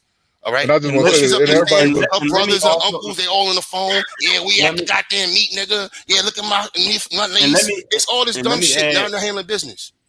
And let me add that her suspension only carries through her not being able to do the 100-meter relay, which is like her prime event. She's still going to be able to do the relay, which is after her suspension is done. So it's not like she's not going to run. It's just that she won't get the medal for an individual event if she does. If they do win, if she does win, it's going to be for a team. Yeah, event. But that endorsement and that medal for the 100, that's the one. But here's the thing. But here's the other thing too. This story with Sha'Carri has literally made it around. It's basically world news now. Like, I don't think there's any place on the planet that's not aware of what has happened. And it made it all the way to the White House. Like, I saw it as a headline on Yahoo. Like, they literally are talking about it in press conferences now. Like, that's how big it's made it. I would not be surprised that if by the next Olympics they make alterations to that because of this. And I will not be surprised if the ratings are low for the race that she was supposed to be in because she's not in it. There's a lot of young people. There's a lot of young people going to the Olympics. She telling me none of them are hot boxing. You know what I'm saying? She got to be the only fucking one. You know what I mean? And that's why I'm mad. You know what I mean? My anger is I'm disappointed. This is an opportunity Mahogany, for real young quick, sister and my family. I don't want you to think like this is just going at black women because when Allen Iverson came in the game with tattoos, cornrows, everybody was dragging him through the mud. Media, black folks, Michael Jordan and them, they was all getting after him, telling him you need to put on a suit. He didn't want to do all that. He didn't want to wear, he didn't want to practice or none of that. So he was getting grilled too. So it's not just a black woman thing. Both sides go through it, you know. You sagging around, some people gonna criticize you for it, you know. And I grew up to know that was wrong too. That was immature. And AI completely changed the culture of that by doing that. Like, he became like a whole new trendsetter, like to the point where everybody else started to follow it because they saw it as a freedom of expression. And then it was like, maybe it's something to this. And it actually brought like some new type of revenue to the NBA. Probably not the ones that they wanted, but it did something at that particular time. Like, it literally changed the street culture. It brought the street culture. Like you still. It literally did. It did, yeah. It was explosion in cornrows and AI can take, and listen, AI can take all the credit for that. Like, that's one thing if he wasn't skilled on the court, we could say at least you brought a whole new trend to the NBA culture. Yeah, cornrows and the tattoo look became the shit. You know, right? But like I said, we gotta move on to the next topic. But real quick, let me say one last thing, and then we can move on. Again, to me, ain't no drugs worth millions of dollars. In the words of a lot of women, in this space, hey man, you got to get the bag, secure the bag, bro. That's more important than these damn drugs. And in the off season, when you ain't getting drug tested, when you ain't got to get ready for nothing, hey, if you want to dibble and dabble, participate in, drugs, hey, do what you do, but just make sure when it's time for your ass to be back in sports season, and when you finna get tested and all that, make sure that your system is clean, and make sure that you don't end up having to miss out on some kind of important event where you get to showcase your talents and stuff like that because you didn't plan out smartly when to do drugs and when not to do drugs. And one more thing. Hey man, we need more fathers like Jay Sean in the community, aka the new Joe Clark of the black community, because you know he's going ham as fuck right now. You know what I'm saying? He do every time, man. And you know what's crazy? That kind of sounds like what I grew up with my dad. It was like, I don't give a fuck what other kids are doing. What did I say? So I didn't even ask certain shit. I didn't even crazy thing is, I'm harder on boys than I am on girls, ever. Exactly. And Queen talking about some so it's okay for AI to have a ghetto style, but not Sha'Carri. No, we ain't saying that. He was wrong too. Everybody grilled. I don't know Jay Sean getting in his, you know, he'll crucify him too. But let me ask y'all a question real quick before y'all move on. Just real quick question. How would y'all feel if Little Juice or Little Pump Pump was out there, tatted up at the interviews, just over the top, I'd be embarrassed. Crazy. I'd be embarrassed. Exactly, brothers. Y'all would be embarrassed, man. And then we would still have to root Little Pump Pump. I'm just saying this. I'm confused because there's a rapper named Lil Pump though. It's a rapper named Lil Pump though. For hood bred characters, and I never know. I'm always behind the curves. I'm just a little June Jack and them, you know, yeah. Because you know what? Because Rooftop Timmy, I did not know who that was for the longest period of time. I was like, where do y'all get this? So I don't know. Yes, Mr. Research when you need him. He got all the names. I'm just saying though, on some real shit, Hollywood, hit up your boy Jay Sean and let him be the new Joe Clark for the new revamp movie. Lean on Me. I hit somebody for real. I hit somebody with a bat for real. Like for real. Hey, real quick, brothers, Jay Sean, you like football, right? Yes, sir. Tori, you like football? Yeah. Sir, I know you love football, right? Yeah, man. I love sports, period, man. I'm just a sports person. Where you going with this? Well, I just want to tell y'all something. I got bad news for you guys. Football is now rainbow. It's GAY now. So the NFL had a commercial. I want y'all to check this out, man. Look at this commercial. See if you can pull the clip. I don't know if I want to see You know what? And I'm upset with the way they tried to just slide this in here, too. When you see this ad, you're going to be mad. Oh, man. Y'all ready?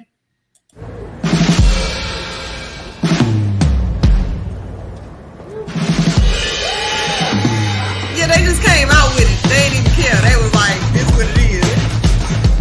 How dare y'all?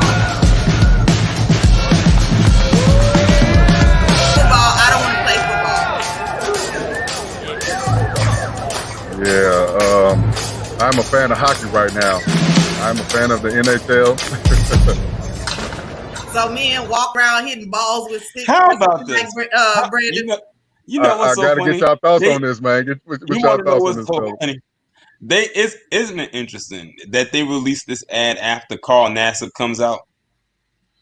Who? Remember last week I did the topic on the white dude that played for the Raiders that came out. Yep. They did this commercial like literally like a week later after that. So it's like the timeline kind of ironic. Did I tell you? Listen, agenda. I don't give a damn what they say, and it's a money thing. It's a money grab. Listen. I don't know what y'all gonna do. To be honest, I haven't really watched the NFL like that in the last couple of years because of what they did to Colin Kaepernick and everything like that. And maybe this is for the best. Because now look at where they're headed in. This is the direction that they're headed into. So, now along, you're gonna have, I don't know, maybe a powder puff game or something. I don't know. Sorry, lost for words. He is like, I can't believe this. Hey, you know what? You know who's gonna perform at the halftime show next year? They're gonna get Lil Nas X. So, hey, that's. You know what, bro?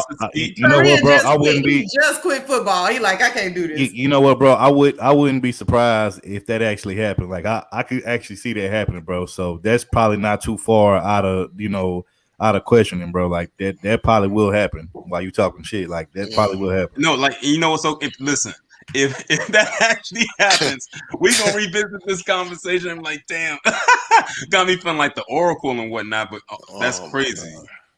Jay Sean, you sound like you want to. I don't have nothing. I don't want to talk about this. Y'all good. Y'all got it. And I'm gonna be quiet because don't got nothing to do with me. But I just got one question: is like, so for one guy that came out, not to mention all the other men who were gay or the other whatever, and they had to shut up until they retired. So one man came out, and now the whole sport has to be gay. Seriously, and how is football lesbian? I'm trying to understand that one. I don't get that. Hey, it's some female coaches in I think she played she coached for the 49ers. And she's a lesbian. Well, I don't know if she's a lesbian or not. No, I don't know that. I don't know if it's any female coaches, but there are female staff members that probably like maybe I don't know. I don't want to say assistant coach, but they basically are people that help coaches and stuff like that. So yeah. And look, I'm gonna just be real. There has been alphabet community culture in sports. Probably since the beginning of sports, but it was always kind of people kept it to themselves. And my thing is, I'm not saying people can't be who they want to be, Don't but ask, don't tell. my thing is you coming out and announcing to the world whatever your sexual orientation is. Like, what does that do for you? What does that do for the team? And what is it like? That's not going to help you win a championship. It's not going to, put your team in any kind of advantage or special position. So it's like, I don't really understand the point of it. Now, like I said, but third, it's the thing like this though. It's not like a high school or local spot where they saying football is JY. This is the NFL, the biggest of all time, the biggest league everybody want to be in this league. Is saying that football is JY. So it's like now that the NFL has said this, the NFL, like I said, this ain't no little local spot, little high school somewhere. This is the NFL saying this. So now, if you watch football, are you rainbow? Jesus fucking Christ! I'll say that. Football, are you rainbow? And the thing is, because the academy has so much protection, like through the government and laws and stuff like that, they'll probably say like if the ratings are down for that particular season, they're gonna blame it on homophobia. Watch and mark my words. You know what? I got a question for you. I got a question for you. Tickets. I don't want to see that shit. To be honest with you, I just want them to get out there and throw and catch a ball. I don't understand why I gotta know. The majority of people who support NFL is Christian people. They're Christian, mostly, and of course heterosexual men. So I don't know why the hell they do this. White men at that. I got a question for Torin. Torin, how you feel about the fact that they came out with this ad so fast and had a rainbow colored shield? What was the red, black, and green shield when when we out here getting murdered? How do you feel about that? Well, because there's no money behind that. Is money behind this? I keep telling you, this is money motivated. This is all money. Like I said, when Carl Nassib came out, what happened? His jersey became the #1 top selling NFL jersey. Oh, this is money. So you telling me they willing to sell out a little bit to handle what? Business? Oh, okay, gotcha. But see, you know what? He has a point. Jay Sean has a point. Jay Sean has a point because a lot of these big advertisers that back these sports leagues up, they be advertising, promoting, the alphabet community and the alphabet agenda. You know what I'm saying? So, Jay Sean, I'm gonna throw it back at you. What happened in 2020? COVID. What organizations wasn't making any money? NFL. So now they have to reap all that money they lost. So what do? They come up with this and they get a new audience because they know that they can get money out of them to recoup the money that they lost. Now, had it not been for COVID, they probably may not have done this. But all money ain't good money though. Like some stuff you just supposed to turn down. Like But Topaz, when you talking about years, it didn't have to come back the very next. See, this is greed. This is when greed goes wrong. But Topaz, when you talking about the NFL, the sports leagues, and you got to understand. What about hold on, 97% straight men. What about all of them? They just I get what you're saying, but I'm trying to. I'm kind of going with Jay Sean's way of thinking on this. You gotta see, people gotta understand it's bigger than just the NFL. It's bigger than just the NBA, MLB, NHL, which is the hockey league. You know what I'm saying? Like, yes, these entities and these, sports leagues are conglomerates on their own. But what you gotta understand is they're making money for other companies too. They're making money for companies like Budweiser. What's the one, the beer company, the Anna, is it Anna? I forgot what that's called, but y'all know what I'm talking about. Under Armour, yeah, Anheuser. It's like they making. You saw Under Armour? Yeah, Under Armour and all these other. They're making like beer companies. Like all these different Fortune 500 companies. They're making money for them, and at the end of the day, it's all about the almighty dollar. Like, I get what you're saying, Topaz. I agree. It is. All money ain't good money, but when it comes to these billion-dollar corporations, like, they don't see it that way. The bottom line is always the bottom line. They don't. It's not about, And even though I'm a very moralistic type of person, they don't give a fuck about that. It's about what is the profit? What is the gross? How much we grossing? And if they ain't grossing nothing, then you know, somebody, you know, either gonna get fired or some heads gonna turn. You know what I'm saying? Like somebody gonna get, you know, punished for that, because at the end of the day, it's about money. You know what I'm saying? It's about, you know, making sure that these companies stay on top and they stay in power. So, you know, I gotta agree with Jay Sean and Torian. You know, this COVID shit fucked up everything. You know, when this whole thing happened, you know, the fans and the supporters couldn't be there at the games, which means that they couldn't buy tickets. And we all know that's how a lot of these athletes get paid. That's how these giant ass stadiums get built, is off of the fans and stuff. You know what I'm saying? You know, the fans pay a lot of money, especially if you're paying for tickets that's like damn near on the floor or close to it. You paying thousands of dollars to watch this, and you got people that got like season passes, and you can imagine how much money that is over years period. Okay. So, you know, it's about money. So let me say this real quick. So you know what keeps you from having to go gay for pay is being smart. There's another way they could have recouped that money. They could have sold, like, if you can't do the tickets for the people showing up, coming there, you could have done it over something like Netflix or whatever. You know, there's another way they could have got this money. They just wasn't thinking hard enough, because, you know, it's all right to do a little gay shit if you're getting paid for it. Now, you know, that don't make you gay. You still straight if you getting paid for it. It's only when you do it for free. Man, I have to side with Topaz on that, because I'm like, the money shouldn't even matter. Like your integrity, like you say, always say that, Third. You know, money should make you sway to do something. I agree, but the point I'm trying to make to y'all, these big corporations don't give a fuck about none of this shit. It's not about that for them. It's about the money. At the end of the day, it's always about the money. That's what I said. It's a money grab. So, and that's why I said it's a money grab. But also at the same time, somewhere else. Go ahead. I'm sorry, Teresa. But also at the same time, is one other thing that they're doing. And truth be told, many people in that community are probably going to smell it a mile away, and that's pandering. This is also a pandering thing.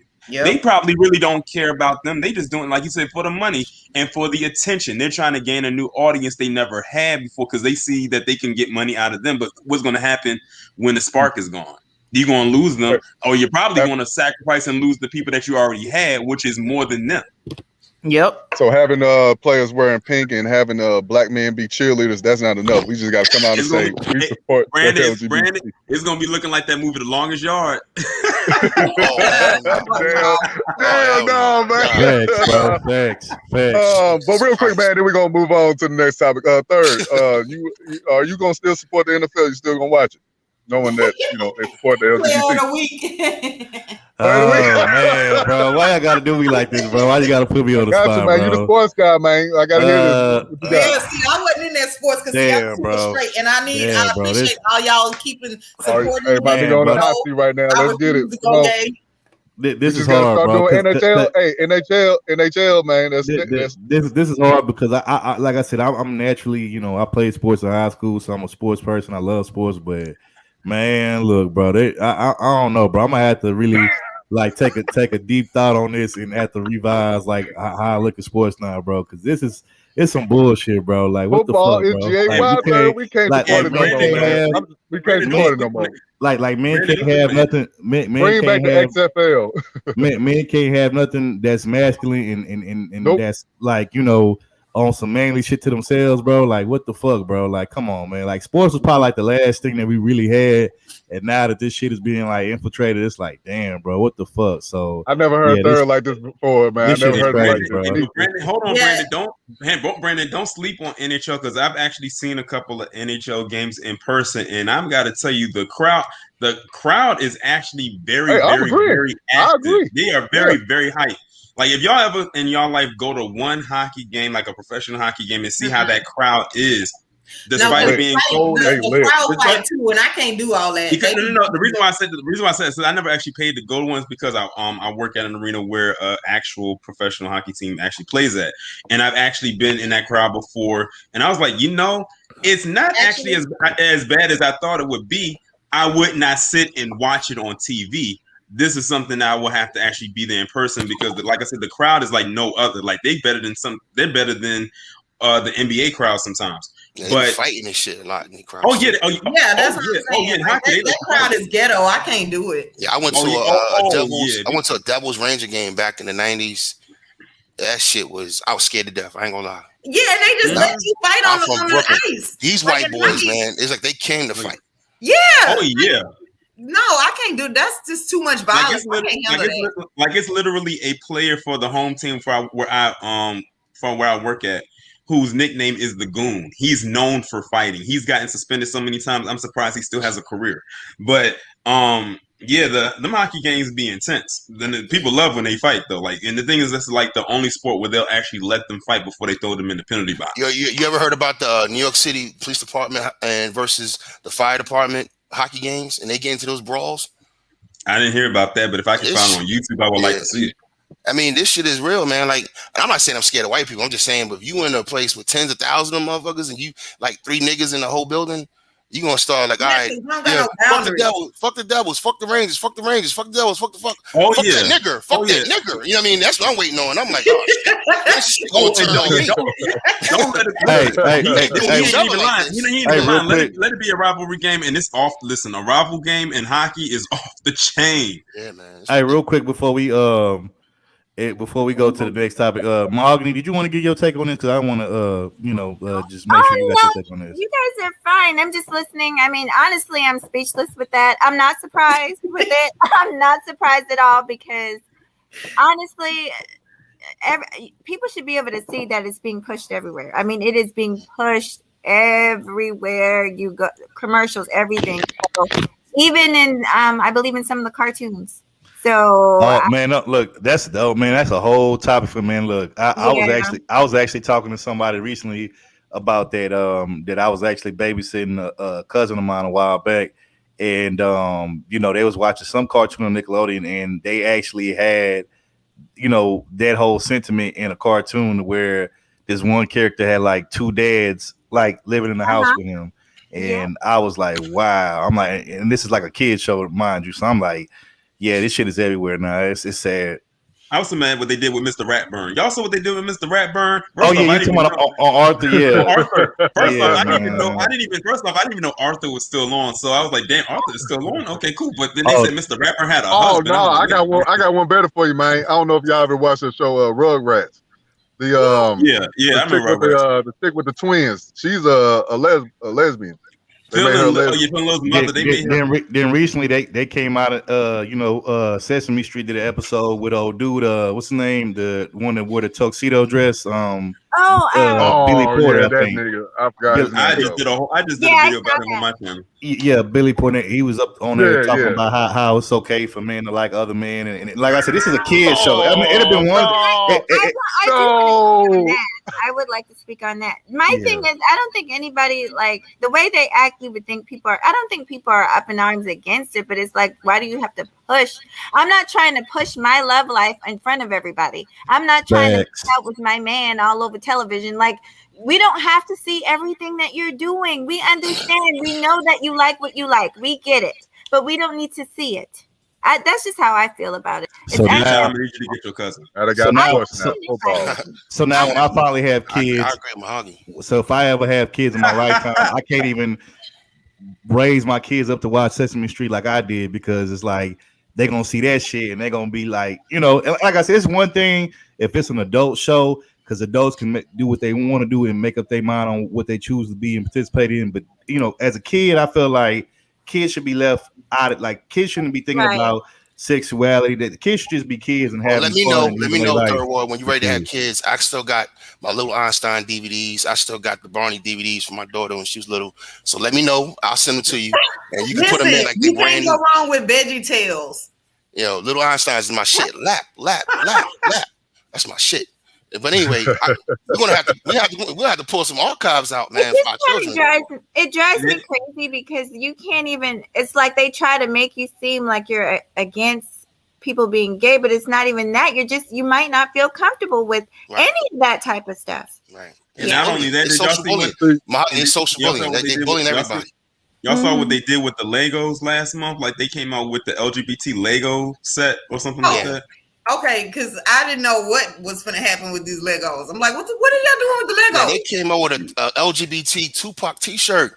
Oh, yeah, I saw that. You know what? Tupac would not approve. And he's going to come back. He's going to make a diss record.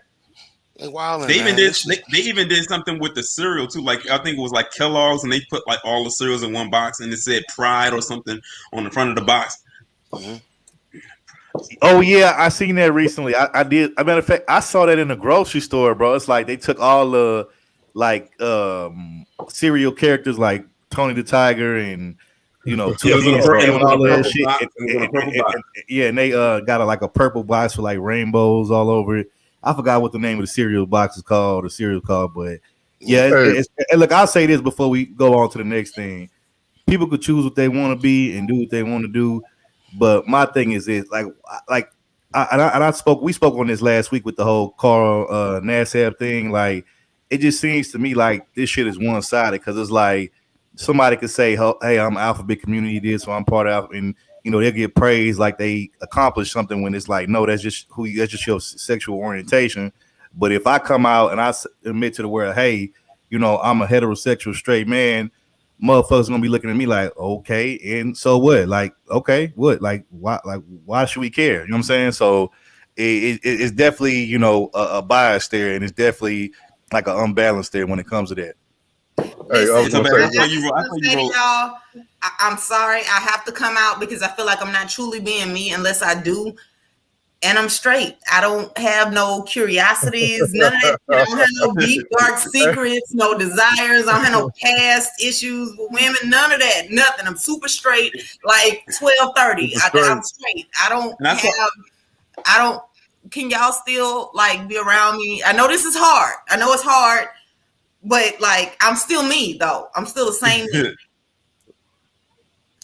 Ain't nothing wrong with you bumping. You are accepted into the kingdom. Brandon, no, hell no. See, that's why I'm gonna hide Brandon. I'm gonna kick his ass off. No, who was that? Who was that who wrote about the Magic School Bus in the chat? Who wrote that? Dane, but Dane. School Bus was lit. Do you know who did the theme song? Do you know who did the theme song, the Magic School Bus? Who? No, somebody Little Richard. Little Richard. Little Richard. Oh, okay. Yeah. Wow. Little Richard did the theme song, the Magic School Bus. Hell no. But hey, real quick, Mahogany was, talking about the image of old girl. She didn't like how everybody was saying, she wearing weave and stuff. But I gotta say this, Mahogany, like if me, Third Ward, Jay Shine, and Jordan playing basketball in the court, some dude pull up, he got on his dress and weave. We ain't letting him play. Yeah, get up out of here, man. You're supposed to be a dude wearing your shirt and your basketball shorts. That's it. You coming in with makeup and weave, we ain't playing with him. So, image is everything. So certain people like certain things. Well, go ahead, Terry. I was just gonna say, I understand. Oh, sorry. Go ahead. One more added thing. I don't know if y'all heard about it or not, but now Miss Nevada USA is a trans woman. I heard about that. Yeah, I forgot about that. So by this person winning that pageant, they will be able to compete in the Miss USA pageant, and if they win, they will be the first trans woman to win Miss USA. How y'all let a transsexual beat y'all in a beauty pageant? First of all, they didn't ask me because I'm still mad because I didn't vote for him. Okay, now, so they didn't ask me my opinion. This is serious. I'm gonna tell you why this is serious. Yeah, it is. And it's not a gay bone in my body, but this is serious. I did not know that I was a fucking man. That looked like a woman to me. Okay, so here's you saw the picture too, John? Yeah, man. I saw the video from the pageant when she won and came forward. I was like, oh, okay, but I was listening to it with no volume, and then the next day I found out I was a transgender. Okay, so here's why that's possible, right? Because let's just be real. It is a competition. Okay. Yeah. There are rules and there are things you get awarded points for. When you understand what do you call it? It's not an algorithm. It's it's not metric. There's a word for it for how you get the points. Mm-hmm. Anyway, whenever you understand that, you do what needs to be done. They judge the women on makeup, body fat ratio. They judge the women on outfit. And stuff like that. If you have a person who was born a man who feels like they should have been born a woman, they have studied what women do to the point to where they do it too well. Yeah, they do it better than there's no flaws. Yeah. A natural woman has flaws. There's no flaws. Exactly. So they're going to get a perfect score because it's studied. It's not just exuding from you. So it is very possible and it's a competition. A man can win a competition. Okay, so that's why it happened. But here's the problem: that should have never been allowed in the first place, because they should require the whole point is it's Miss USA. He needs to compete with Mr. USA. He needs to be Mr. Nevada, and then you could wear whatever outfit you want to in your competitions over there. But see, he should have never been allowed to that, because they should have if it's Miss Nevada, one of the things that you should do in order to register is produce your birth certificate saying, or either a DNA test saying you have XX chromosomes. Anything other than that, you are not a Miss anything. Hold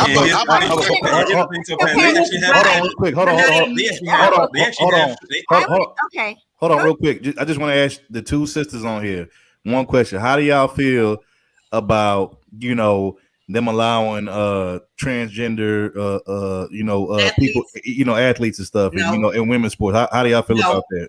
Because it doesn't matter what you feel like you should have been born. What the reality is, what you were actually born, and you still have that as an advantage. So no, I'm sorry. You just gonna have, like, some things in life you just gotta eat it. I wish I was 5'1". Ain't like it's gonna happen no time soon unless I find these doctors in China who can make me shorter. Other than that, everybody just gotta eat it. You can't do it. So no, I'm saying. Go ahead, Mahogany. Go ahead, Mahogany. No, I agree with her, because physically, like, especially when it comes to sports, strength, and you're testing endurance, on average, the average female is not going to be able to compete with a man. We talked about this before. It's just not going to happen. And we're not meant to compete. That's why we have female sports and male sports. But I do want to talk about the transgender thing. You guys are really going to think I'm weird now, because I do follow that. There's several reasons I follow it. I'm not gonna get into all research of them. Purposes, Mahogany. Yes, research purposes. But I actually met one, and when I tell you they look just like a woman, they look just like a woman. But let me tell you how it's done. Like Topaz was saying, a lot. Oh my gosh, things have changed so much. So you have people, if their children come to them, say at 8 or 9, they're starting to give their boy children hormones so that they can develop breasts, develop more fatty tissue like a female would. And prevent the things that testosterone would, because that's the biggest point. That is blockers to block puberty the blockers. testosterone. The stuff, the estrogen to get the stuff. Like, I remember doing a video about that. Y'all making Jay Sean sick right now, man. Y'all getting my brother sick. Molecularly, DNA, they're still not. So all of that is still going to be against their DNA. The minute they stop taking it, everything goes to shit. And now your body is in chaos. And let me also just say this last thing before I let Mahogany finish her statement. Here's the problem with all of that, right? When we start messing with science, right? Like, that is a problem. We start doing stuff to our bodies, and we keep trying to get down to like there are people who are literally trying to genetically engineer what type of child. Some stuff is just supposed to be left to God's infinite wisdom. Okay, you ain't supposed to be able to control every single thing like that. I think man gets too involved in trying to do stuff at your every whim. How does a 9-year-old know that they were supposed to have been born a different gender? Even if you feel that way, you need to suck it up. And this is just going to be the hand that life dealt you. How well are you able to handle the fact that you feel like you should have been born something else? Like, that's going to be your claim to fame, not you trying to actually achieve it. Some things you're not supposed to be able to get. And it's just how well you handle that disappointment. And you just deal with it. Go ahead, Mahogany. Yeah, so I was just responding to, I think it was Jay Shine who said, you don't have to be, these people are really good. They've become really good at tricking the opposite sex with the hormones, like Topaz was saying, stopping the growth. Like, so they can stop the growth that a male child would have, bigger bone structure and all this, so that they look more feminine. If they've been on these hormones for years and years and years and had all these reconstructive surgery, they absolutely do look like the opposite sex. There's a few people that I follow that have changed genders, went from woman to man, from man to woman, and I find it very intriguing. I got a question for the ladies, if I can ask. Sure. So to you, to Mahogany, really to you, Mahogany, but Topaz could jump in too, because y'all both women, and the word woman, because we're all man. Well, woman is supposed to be womb man. You have the womb. That's what really makes you the woman. You know what I mean? You're the carrier of children. You birth children. Your body is constructed differently. And I think, in my opinion, before I ask the question, I think it's an insult to womanhood. What do y'all think about that? Yes, it is, because like I've had friends who weren't necessarily straight, but I do not deal with the ones who like to use terminology such as fish and all of that shit, because I actually have gotten into it with men who felt like they've been given the chance. Had God blessed them with a vagina, they could be a better woman than me. And I'm like, you have no idea what it's like being a woman, because this is your first date. The fuck out of here. You know, like, no. Never had a period. I don't tolerate none of that stuff. Yeah. Exactly. So, yeah. I've never had, this is so weird for me. So I told this story, I think, a time or two. I'll let you guys know. I found out that my niece, one of my nieces, is gay. It took me years to accept it. She's not trans. But hanging out with some of her and her friends, I got to kind of see, I guess, what it's like kind of on the other side of it, if I will. Because I never understood it. And but I'm saying all that to say is, before I've never came across a transgender person that necessarily is trying to be a woman, but they're definitely in competition. But, like Topaz was saying, I'm a woman, she's a woman, so there is no competition in my eyes. It's just, I don't understand it. I just try to be open-minded and try and understand. I know from my niece's perspective, she says she's known a long time. She says she's always felt that way.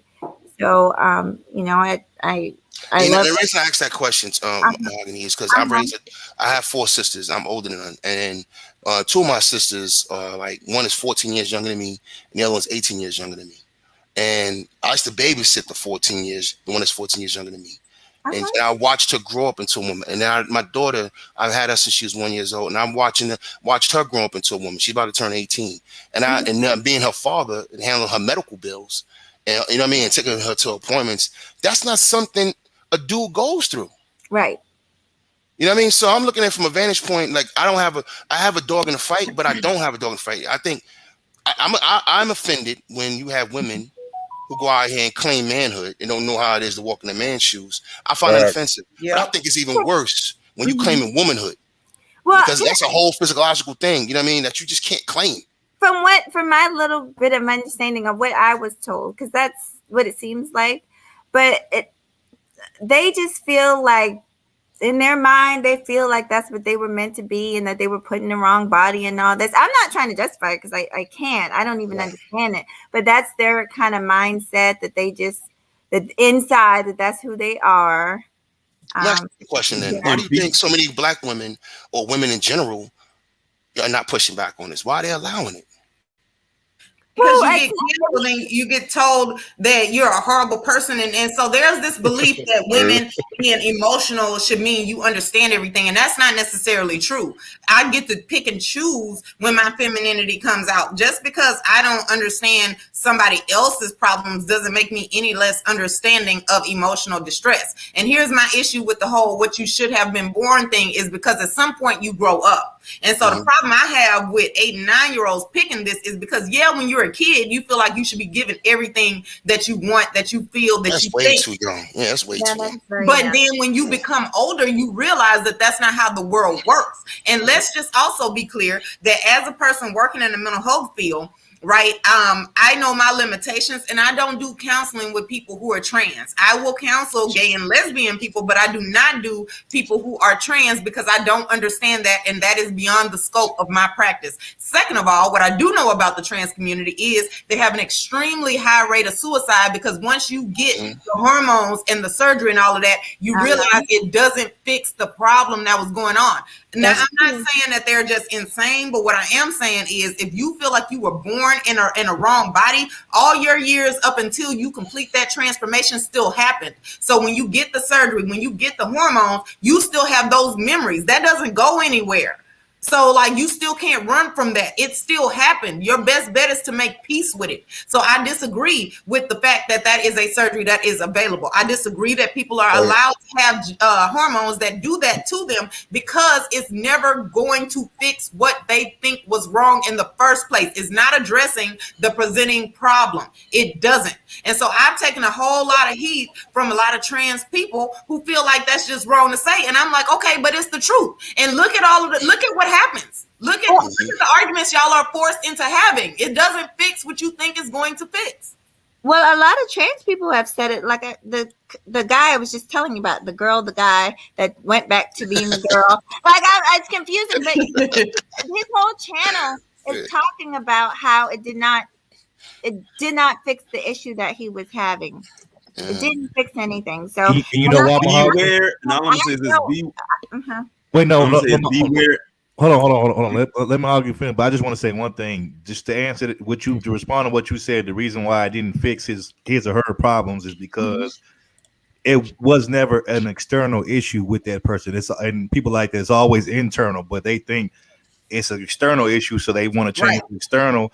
But when they realize they still have all those same internal issues, and it wasn't the external, it's like you did all of that shit for nothing and it went in vain. But you could finish, and then Torian will let you in as soon as Mahogany done. No, honestly, I mean, what she's saying is true. He talks a lot about that too, being in a depression, and it's a fact. They're very suicidal, so they're searching for something that a lot of times that they just can't find, and it's really sad to tell you the truth. But I will say this: having my niece come out or whatever has made me more open-minded and just accepting the fact that I don't understand everything, and that's okay. So I'm not quite as how should I say, as judgmental as I used to be, because I used to be like, you should do this, you're such a pretty girl. Like I literally would make bets with her to wear a dress and all this, and then one day she came to me, she said, Auntie, it's not gonna happen. I don't like dresses, that's you. I don't like makeup, that's you. I'm just being me. So I had to just accept it. You know what I just learned about Mahogany? I learned about you. I learned about you. She's one of these people that can cut you, and you don't know you're bleeding. She throws shade and jabs, but she does it real feminine. Hell yeah. Like, She be, Mahogany. I'm here for it. Passive aggressive. You won't even know you bleeding, and next thing you know, you slumped over on the sleep. You know what I mean? She one of them. Shade. Oh my God. Mahogany, this is not a bad thing. But hold on, let Torian go ahead. Go ahead, Torian. All I'm gonna say is this: beware of the Sydney Stars of the world. Yep. Because Sydney Star said that they went for years basically stealthing. And Sydney Star is the reason Chingy's career went in the toilet, by the way, in case y'all didn't know. That's true. That's true. And they said Sydney Star came out and said recently that they should have been dead with all the stealthing they did over the years. And I said, well, you're right. Consider yourself one of the lucky ones, because many in your community have literally gotten removed from the union because of that stealthing and playing the crying game.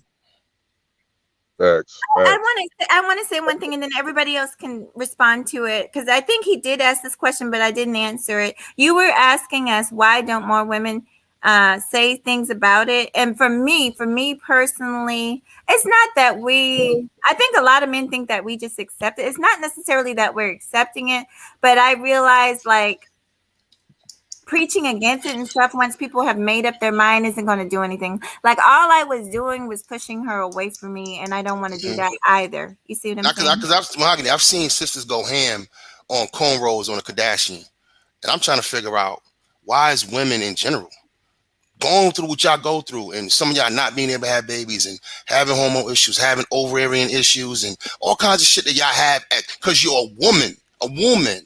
Why? Why is this okay? And then they sit on TV and call another human being that's not a woman, a woman. Hey, Jay Sean, real quick, you was about your question. You was like, why women not speaking up? Because women support women, invading men's sports. Like if you go back watch the episode with Martin, you remember Pam and Gina, they was supposed to go against Tommy and Martin. They were playing basketball, or whatever. They decided to get the WNBA player Lisa Leslie and Cheryl Swoops, and they was rooting them on like beat them, getting to do. Now, of course, WNBA player women gonna beat average men like me and you, whatever, Brittany Griner and them. But let them go against an NBA player, male NBA player. They're gonna get beat down. But women not running their mouth. They had nothing to do with sports. But women still gonna support women invading or sports, whatever, because they're women. Actually, it's hurting them more because you had this transgender that was wrestling a girl and slipped the girl's arm, and he got transgender. They want to play with us. They want to play with us in basketball and football, but they can't even beat the damn transsexual men in them. They dominate their sports. They can't even beat them. Exactly. Okay, so let me answer y'all with that, because here's my view on it, right? First of all, I don't want to play y'all sports. It looks sweaty, okay? Second of all, what kind of sex you having? What kind of sex you be having? What?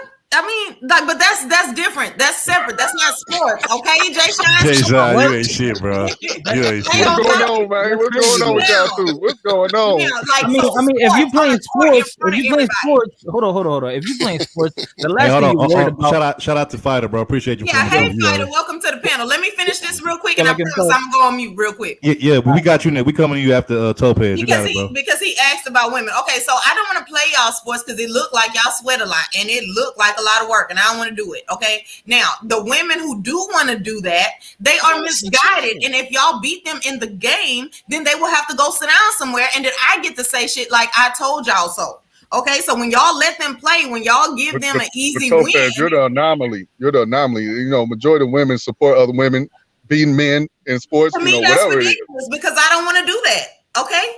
Yeah, I gotta roll. That's you though. I know you personally. I know Topaz. I know you. Hold on, brother. I gotta roll. I just want to say peace real quick. I just want to say peace. And to Queen in the chat room, I'm a reform Ray. By the way, so I'm out. Hey, peace, Jason. I appreciate you coming through. Bye, Jason. Thanks for coming up, and thanks for my books and whatnot. My books and anytime, sister. Enjoy. Appreciate you, Jay Sean. Have a happy 4th, bro. Have a happy 4th. You too, brothers. Y'all be safe out there, man. All right, let me say it real quick before you jump in, Fight. Let me say it. So, Topaz, you mean to tell me you don't want to, after working hard and sweating and playing man sports, you don't want to smell like musty armpits and gym socks? No, I don't even look. When I'm in a relationship, if my guy has went out there and he's been playing basketball or football and sweating all over the place, I really would prefer him to get a shower first before he touched me. However, I do realize that that's not bonding, and I have to let him hug me or whatever to show that I care. And then I go immediately and try to go take a shower, even though I care. It's just I don't want that. I don't want all that to happen. I know. I sound bougie or whatever, but that's just my preference. I know y'all don't let that happen. What you gonna do when your man get older and he be, probably boo-booing in his diaper? You gotta clean him up and all that. You gotta smell something. You gotta get out of there, bro. Look, we're gonna have a nurse cleaning up all of that because I'm gonna be the same. Get a nurse. Hey man, you got money like that? Okay. No, okay. First of all, what makes y'all think that I'm not gonna be the same age? Hey, y'all get out of there. Let's let Fighter get in. You got it, bro. You got it. I don't know where this is going now. Now I'm confused. we was talking about They do that, Fighter. Don't worry about it. We was talking about just to get you back on speed. So just a couple weeks ago when we did a live stream, or like last week we did a live stream, there was a white NFL player that plays for the Oakland Raiders, white dude. He came out the closet. Las Vegas. Las Vegas Raiders, because they're in Vegas now. But anyway, he a white player. He came out of the closet, on national TV, basically saying, he was part of the alphabet community, all that kind of stuff. And it got a lot of attention, rang a lot of bells or whatever. Then recently, there was a week after that, the NFL came out with a video basically saying that the NFL was gay, lesbian, trans and all this other, basically endorsing the alphabet community, whatever. And we were just basically giving our take on that. So you know what's crazy, bro? It's like at this point, we already, how they say you can't teach an old dog new tricks. It's like we already at our age, if you're in your mid-20s, late 20s, 30s, 40s, you already think a certain way, So this is not for us. Like all this propaganda they're doing, this is for like the babies and shit, because they're gonna grow up into this. So what they're trying to do, they're trying to change and mold society how it's supposed to be. I remember when I was a bad kid in school. When I used to get suspended, I used to be at home watching all the court shows, all the Judge Mathis and Maury, that, right? And that's when they started introducing all this stuff, with the transsexuals, and I'm 7 years old, but I don't know if I'm a man or boy, like I'm a girl or boy, like shit like that. That's how they introduce it into you. That way, by the time you're my age now, your late 20s, you could kind of accept it, or it won't be like weird to you, like it's almost normal. So yeah. They doing, bro? They're really trying to mold society. It is, and it's getting weird and scary as time goes on. It's weirder and weird. So hey, shout out! Oh my bad. but like all I'm gonna say is I don't. It's not really. I mean, most people are straight. You know, most people like the opposite sex, but I don't know what the reality is gonna be in 20, 30 years. Good point, bro. Good point, Brandon. You want to say something? Yeah, I was agreeing with Snuggles. She said the propaganda is not for you; it's for your children and your children's children. So your generation will be messed up, just as this generation is partly messed up because of its thoughts and process. So yeah, I definitely agree with what you said. But we making our own cartoons for kids. Hey, real quick, shout out to y'all shout out Water Sniper. He had shared our stream too. Shout out to Water Sniper. Oh no, I didn't see it. Okay, shout out to Water Sniper. Yeah, salute Water Sniper. Shout out to Water. And also I want to say shout out to Snuggles. I definitely agree with your last comment that Brandon just read. And again, this goes back to the point I made, not too long ago, where I was telling you I was babysitting like a baby cousin of mine like a while back, and they're putting this alphabet community stuff, in cartoons, and they're trying to do it on some slick, subliminal type shit. You know what I'm saying? So now it's even in the cartoons. You know what I'm saying? So it's like what Fighter's saying is true. It's not necessarily for us grown adults. It's for these kids coming up in this new generation, and for the kids that's going to come after them. So yeah, it's crazy. And I even seen this was like maybe a year or so ago.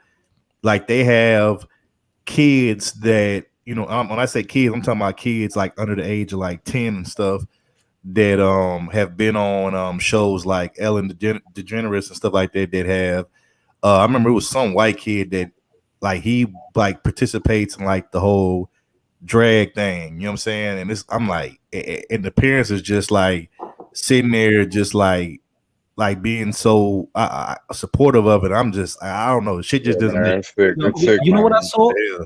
You know what I spotted the other day? And I don't know, am I homophobic for this? But I went to the passport agency, and it's like the DMV, you waiting. And there was a couple, they had two, Caucasian males.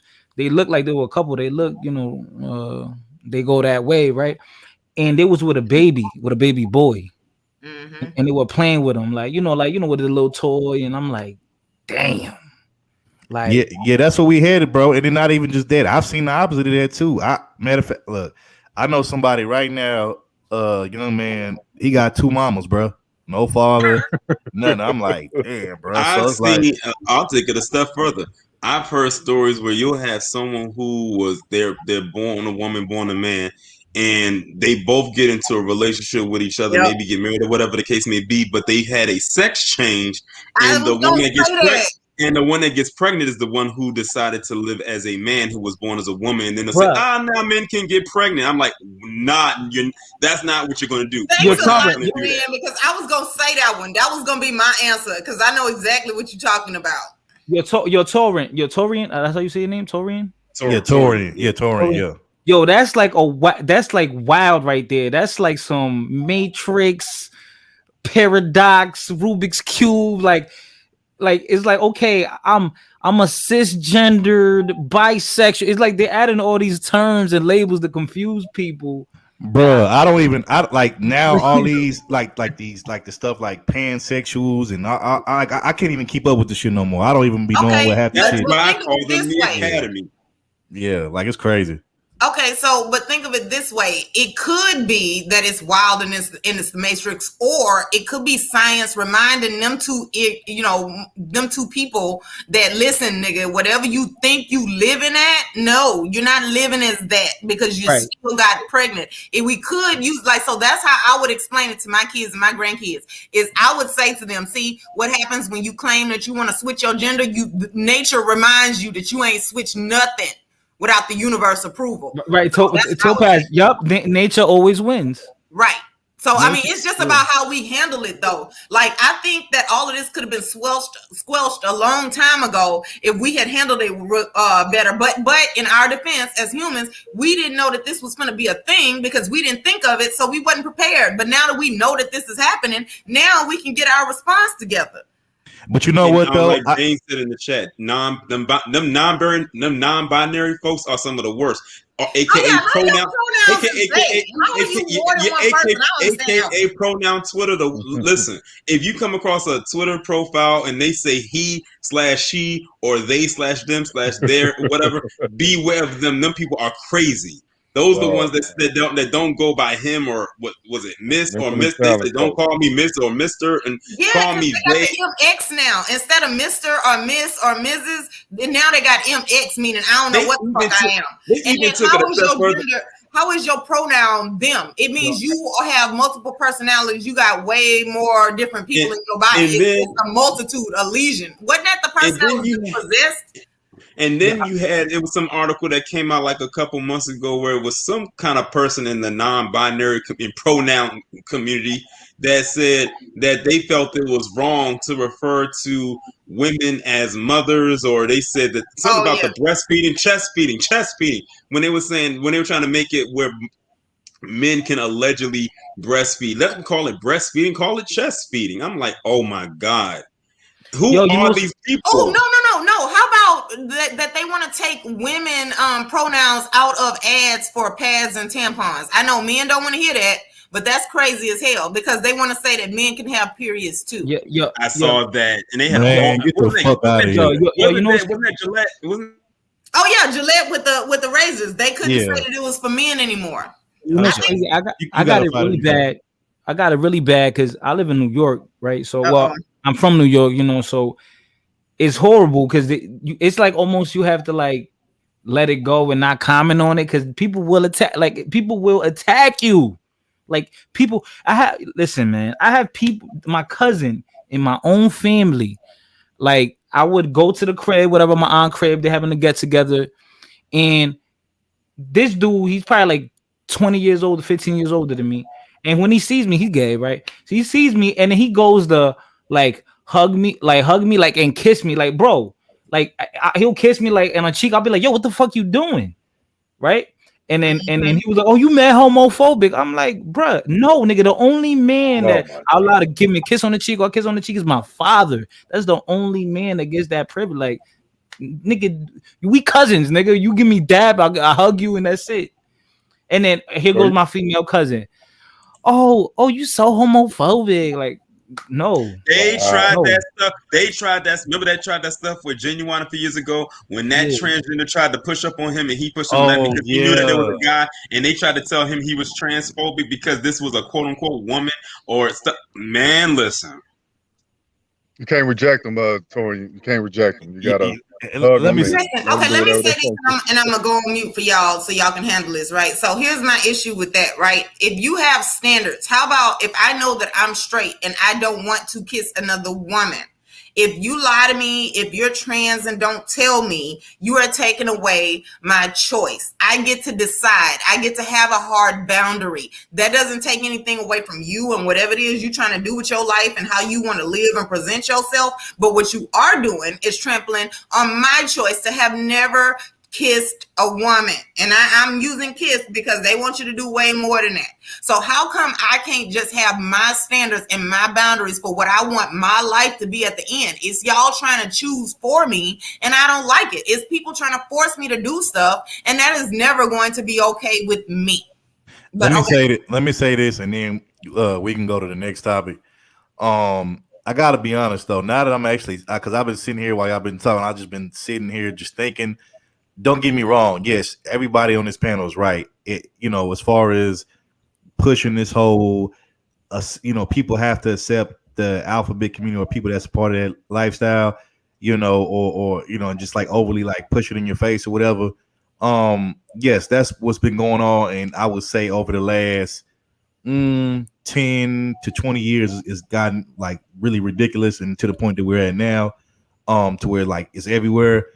But I'll say this: if you really go back and you think about it, the mainstream media has been slowly introducing us or trying to program us to accept, these things. Because when I think back to when I was younger, when I was like a kid, I think about shows like, and I hate to say this because I love this show, but I think about shows like Martin, you know, and the whole Shanae character. I think about I forgot what was that show that Jamie Foxx was dressed up as a woman Living Color. named Wanda, Your Living Color. I think about who remembers the movie Joanna Man. You know, I mean, I like that movie. Hey, but see, that's what I'm saying. Like they've been slowly like testing the waters and pushing this shit since even way back then. It's just that back then because they did it like in a subtle kind of every now and then kind Right, of like a comedic. They did it in a comedic way. Yeah, and because it wasn't back then, it wasn't like overly done back then. So we kind of like just brushed it off and kind of thought it was funny, like yeah, whatever, ha ha ha, whatever. But now it's like an everyday thing. Now it's like everywhere, like you said. Matter of fact, I remember, I want to say during the winter season or doing like the fall season, whatever. This year, I remember seeing like an old Navy commercial for kids, right, where they had like RuPaul like in the background, like on some. They tried to make it like on some subtle type stuff, but I was like thinking to myself, what does RuPaul have to do with kids getting back to school clothes or whatever? Like what is like why is he even in it? Like he seems out of play. Like it doesn't even make any sense. And I'm like, wow, like this shit is everywhere. So like I said, this ain't no overnight thing. They've been slowly pushing this shit. Damn, they have RuPaul in the Old Navy kid commercial? Yeah. They got like an Old Navy commercial where like I don't. It looked like RuPaul. It might have just been some drag person, but it looked like RuPaul to me. But yeah, he was like in the background. I'm like, what does RuPaul have to do with Old Navy kids getting back to school? Like it shit didn't make any sense to me. But again, like I said, they've been pushing this shit, bro. It just now back then it was more covert. Now it's like really overt. Now it's just like they just out and open and like we don't give a fuck. We're gonna put it out there and can't none of you motherfuckers do nothing about it. That's where we at with it now. But back in the day, it was kind of around here and there. It's just we didn't pay no attention to it because they didn't overly do it back then. Hey, facts, third. The future of America is not looking too good, but maybe you could bring some positivity into it. Your topic, brother, what you got for us? Okay. So next up on the list, hold on, give me 1 second. Next up on the list is I think hold on. I think I know what it is. Let me see. It was the travel, humans traveling. Okay, so let me ask you guys something. There was a cartoon that I used to watch as a kid that I liked. Actually, this cartoon is actually older than me. It was on before I was even born, but I watched it while I was a kid after I was born. But who remembers the cartoon called The Jetsons? Who remembers that cartoon? Yeah, I remember that. Yeah, I like that one. Okay. Everybody loved that cartoon, classic cartoon, right? Well, as a kid, I used to always think the Jetsons was cool because they had flying cars and stuff like that. And I was like, what if one day in the future that actually did happen and people actually can instead of driving on land, they can fly in the air in a car, and they can actually land their car when they feel like driving on land, or if they don't, they can feel like fly. I'm like, what if that actually was to happen in the future? Well, we might actually get to experience that within the next 10 to 20 years. Topaz, go ahead, roll that clip. Yeah, I saw that. Now we have a story that's a glimpse into the future. If you want to skip over traffic, and who doesn't, this car may be for you. A prototype of this flying car logged its first 35-minute flight between two airports in Slovakia this week. The inventor says it hit a cruising speed of about 106 miles per hour and can reach heights of about 8,200 feet. Think that's cool? Check this out. It can transform from an aircraft into a car in 2 minutes and 15 seconds. The prototype took 2 years to build. Fair use. The price tag, just under $2.4 million. Wow. Gail, would you ride in it? I don't know. I mean, I do like the idea of skipping over traffic, as you said. And there's a new study out that says New York has the worst traffic, that we spend more time sitting in traffic, but it still scares me, but I think it's very cool. And it's more that $2.4 million price tag that I think. Well, who can afford that? Nobody can, but obviously if they start manufacturing them more, that'll come down. And they say actually that flying cars will be a real thing by the end of the decade. Which is hard to believe. I don't know about that. I know, I find that hard to believe too. If you have a fender bender on ground, it's no big deal. You have a fender bender up there, it's straight down. Yeah. I hope we get to see Now that's true. I do too. I heard about it because my boy sent me the clip on IG, but Well, now I'm looking at it, yo, that's crazy. I just hope they don't allow Asian people to get those type of cars. We done. Hey, get out of there, bro. You get out of there. Get out of there, bro. Look, Bitcoin. hold on, Bitcoin. y'all. For the record, TV does not support or approve of comments made by Bitcoin L. Bitcoin. Allahu Akbar. Hey, get out of there. Get out of there, bro. Y'all gonna get our street flag down. But nah, I'll say this. The fact that they're saying that this could happen within me personally, I don't believe it'll happen another decade. I think maybe another 20, 30 years at best will probably happen. But if it did happen in another decade, man, that'll be because that'll basically make it we'll see that shit in our lifetime. Like if God willing, we get to live another 10 years, we would be literally getting to see like because there's things in this world that have like revolutionized the world. I would say cell phones, the computer, the internet, and maybe a car. All of those things right there have, revolutionized, the world in the way we, travel and stuff like that. But, or communicate with each other. But, a flying car, like that'll be crazy. And then in my mind, then, even though right now the price tag is 2.4 million, like old dude said, if they, make those in mass production, of course, the price is going to come down.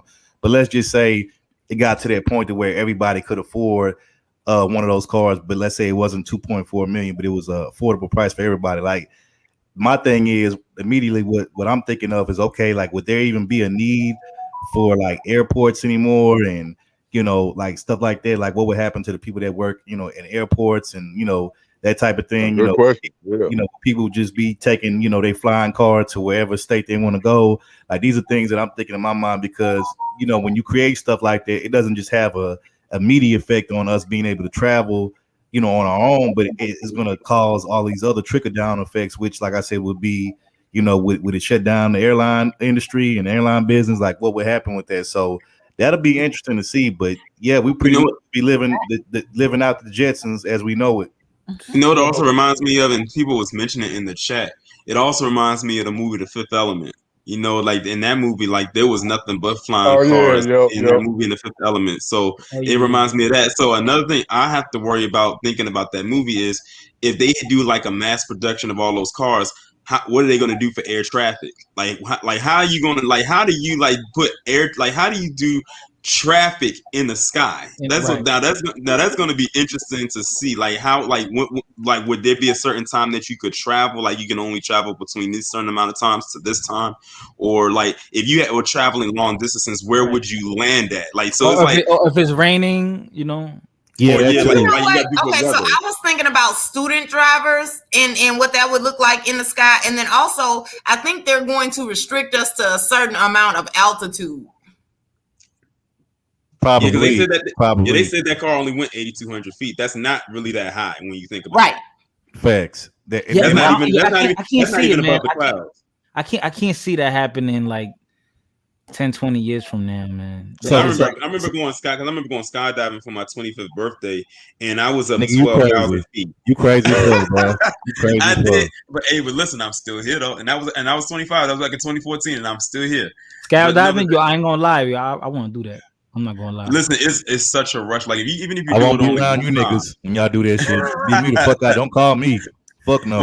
Well, then you can go into iFly. You can go into simulation. That one you don't have to jump out of a plane. But nah, when I went skydiving, that was 12,000 feet. They said that this is 8,200. So you're literally below the clouds. You're not even that high up. You could probably you'll be able to see the car flying like literally. Could you imagine that though? Like not even just flying in the car, but looking up in the sky and seeing a car fly over your head. And this is not a movie. This is not a show. Like that's just like amazing. So it's like seeing that is like, wow, like this is really about to happen. And like in a matter of time, and if they do it in say 10 years, like they say 10 years is gonna come fast. Like we are in 2021, it'll be 2031. Wait, nigga, this last 10 years went by fast, bro. I'm still figuring out how, like, where the fuck that 10 years went. So shit, like that'll come on that. If it happened another 10 years, that'll be right around the corner, bro. Like we'll be looking up. I still feel like I'm 20 years old. I'm like, how did I get to 30 this fast? That's a lot. Exactly, bro. Like it just seemed like I was in high school yesterday. Now I've been out of high school for 10+ years or more. You know what I'm saying? So it's like, come on, bro. Like the shit is crazy. But now I say this, I'm still gonna say my personal belief and opinion. I still think we probably won't see the whole flying car thing in our lifetime. I mean, right now we're seeing the prototype of it, but as far as like the finished made product, I don't know. I'm still wary on that. I still think it'll be after our lifetime. But if we do see it in our lifetime, man, that'll be a spectacle to see. And that'll be one of the greatest inventions and game changers in history. Just period of any lifetime. So yeah, that should be crazy. That would be crazy though, because remember when they came out with them little hoverboards a few years ago that people like everybody had. I mean, it wasn't the exact hoverboard because it had wheels, and you wouldn't think a hoverboard, you think of something that levitates off of the ground, but that was as close as they could. So imagine what they could do with that now and actually create an actual hoverboard. I mean, if they can do the little flying car thing, and we actually saw this, like this was not something on a computer that was generated. Like we actually just looked at a video of a car flying in the sky, like with our own eyes. Like no longer is it something that you just see on TV. No longer is it just a fantasy. No longer is it just hearsay. Like they are actually in the lab creating prototypes for this thing as we speak. But you know what? The thing that does scare me though, like, and y'all talked about it not too long ago, was the whole air track. Like how the fuck do you put up traffic lights in the damn sky? Like that's what I'm like. Where the fuck you gonna hang that? Because you're not gonna have traffic lights, because that's probably gonna be part of the getting the flying license is understanding how to make sure you're not running into other people's cars. Like, so you know what? You know what's gonna be crazy is people landing that shit, landing it, get flying while intoxicated, and that I think is gonna be way. Also, yeah, exactly. Also, I want to know this. Can I put like some leather seats and wood grain in my flying car? Could I put some rims on my car? I know you was gonna be real Texas. Can I put some 22? Can I put some 22s or some 24s on my flying car? You know what they're gonna do? Hell no, it ain't no swinging and banging in the sky. All right. Damn it, man! You took away my joy. I want the swing and bang. In the sky. You cannot do those things. You can't have no polkas in the sky. You just got to do normal people shit there. No pass for I think I know what they're gonna like. This is just something I would suggest when it comes to drinking and something like that. What they might do is they might put some kind of device in the car that you have to blow into, like a breathalyzer. Yeah, like a breathalyzer. And DUIs, they put that in your car, and you can't start your engine. You can't start your engine. This is cool. Listen, you start the car. Hold on, and then you drink. Hold on. We'll get you after Torrin, because I want Torrin to finish his thought, because that's a good point. Yeah, because like what I say, like what they were saying, like they'll probably put something like that in your car, like a breathalyzer, and you have to blow into it. And if it detects that you are above the legal drinking limit, it won't start the engine, so you can't go anywhere. And the same thing if you're high. There's probably going to be something there too that says, okay, we're not going to let you do it, because this is much more riskier than just driving on the ground. Like, because now you're in the air. Because for a flying car to fall out the sky, you got to think that's like a plane falling out of the sky. And then you got to think this thing is at 8,200 feet, which means when that thing crashes, it could possibly land on a house or a residential neighborhood or wherever where people are it's at. A weapon. It's a weapon. Yeah, exactly. A business, anything. But hold on, Fighter. I'm gonna come to you, Fighter, and Albany, if you got anything. I'm out, bro, because I'm about to do my thing, bro. So I'm gonna be out. Thank you, everybody. Okay, bro. Anything you want to add real quick before you? Anything you want to add to this before you dip out? Nah, man. Basically about the other stuff we were talking about with the kids and the LGBT and all that. Yeah, it is kind of scary. That it definitely is programming. And as far as this, like the flying car, yeah, bro, I don't know how that's gonna work. I don't even know. Hey. I can think it's this fault. Hold on, Brandon. I have my CDL, right? I don't know how they're speaking about having the automated, the automated autonomous trucks. I don't even know how that's gonna work. What about when it's snowing? Yeah, and like you said, you in New York, and you heard a chick on the news anchor chick on there say, the black chick, she said that New York got the worst traffic in the country, which is true. Just imagine, I thought it was LA. Just imagine, it's New York and LA, but just imagine, that same traffic that's horrible and that's the worst in the country on the ground in New York. But just imagine it's in the air though, so you would still be in traffic even in the air. Like if that happened in New York, like just imagine that shit happen. Like that should be crazy. Like, and then to what Torrin was saying, if the damn car crash or you know something happened while it's in the air, what if the motherfucker crash and come falling down through the damn Empire State Building or some shit like that? Like that should be crazy. Yeah, Might man. gonna be dead. But yeah, but I'm gonna be out, y'all. Thank you. Hey, before you leave though, do me a favor. Say amazing. Amazing. Y'all ain't shit. My Buddy, you ain't brother. shit All right, for your Jesse. avatar, All right, bro. Jesse, I'm gonna let you later, It was bro. nice meeting you, Fighter Complex. I've heard nice things, but I don't think I've ever talked to you. Oh, okay. Nice meeting you too, Topaz. I'll be around. All right, bro. Peace, Mahogany. Peace, son. All right, peace, Fighter. You know what I'm saying? But yeah, Morgan, you got it because you know I know you've been kind of quiet. What do you think about this whole flying car? Topics to go through, so Yeah, hope y'all. Yeah. Well, Yeah. I'm glad that I came up here. No, you guys hit it. Like basically, when it comes to mind is safety, because it's the average person there. You're going to have to definitely go to some type of pilot or flight school type of thing, and then because, like I said, it's more of a weapon. It is a weapon. It's too serious to be taken lightly. To think that everybody and anybody could just be flying around, it's too dangerous. And so I could see it happening, but it definitely, I really don't think it's going to be in our lifetime. We'll probably be real old when that happens, because there's so many safety issues and regulations that come with that. Facts. Yeah. And the last thing I want to say on this topic before we go to the next topic is this. So let's just say we do see this in our lifetime happening, right? My question is, like, I know this one guy, he's already made like the first quote unquote prototype flying car, and I don't know what the name of his company is or whatever, but like what I want to know is if this does happen and this becomes reality and a real thing, like is it going to cause all these other major car companies like the Mercedes, BMW, you know, Ferrari, Maserati, Toyota, you know, whatever, you know, Chevrolet, like, are they going to all start mass producing or trying to create their version of the flying car? Like, that's what I'm thinking of. You know what I'm saying? Like, is that going to happen? Like, all these different car companies that are like kind of well known and have a name, but they're going to start being in the race for, okay, let's see if we can make our own flying car and see if we can differentiate it from the first one with all these bells and whistles and different little features or whatever. You know what I'm saying? Like, that's what I'm thinking of. I know Elon Musk probably got first if it come from certain companies like Honda, Tesla, Toyota. If it comes from one of those, I'll buy it. If it don't, I'm good. Because which one is the ones that make trains? What is the car company that makes also trains engines? It might. I don't know. You might be talking Tesla because. And my thing is, I'm surprised. What's his name? Torian. Elon Musk. I'm surprised he didn't come up with this idea first. Like, as brilliant as he is, and as innovative as he is. Oh yeah, that's right. True. That's right.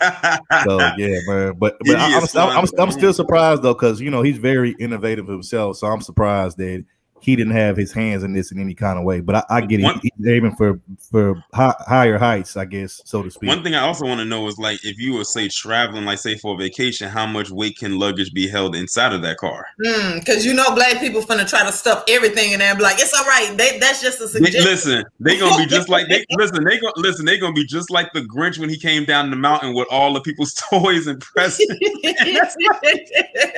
finna push the boundaries and not act right and then be surprised. Also, one last thing, and then I promise we can go to the next topic. If this does happen, like let's say within 10, 20, 30 years, how will this affect the drug game? Because this is going to be interesting, because you're going to see a lot of dudes who, these big drug lords and cartels, man, they're going to start copping, a bunch of these cars, and you're going to see motherfuckers flying all over the country in their little flying car, dropping off packs and shit. That shit is going to be so interesting. But wait, what about the people that put $2 in their gas tank? You can't just put $2 in a flying car and expect to get far. That's a mistake that you can't afford to have. You could just pull over, your car just fall on the street, but in the air, you fall out the air. So I don't know. I kind of touched on that earlier, Toya. I kind of already we kind of already touched on that. But yeah, that'll be interesting to see. I think it could definitely have a major impact on the airline industry, depending on how functional these flying cars are, and if they can get them in mass production. So yeah, it'd be interesting to see. But We can go ahead and go to the next topic though. Yeah, this next topic. Our boy Bill Cosby, he's free at last. Free at last, man. They finally let the brother out. They overturned Thank all God the charges. Almighty, he's free at last.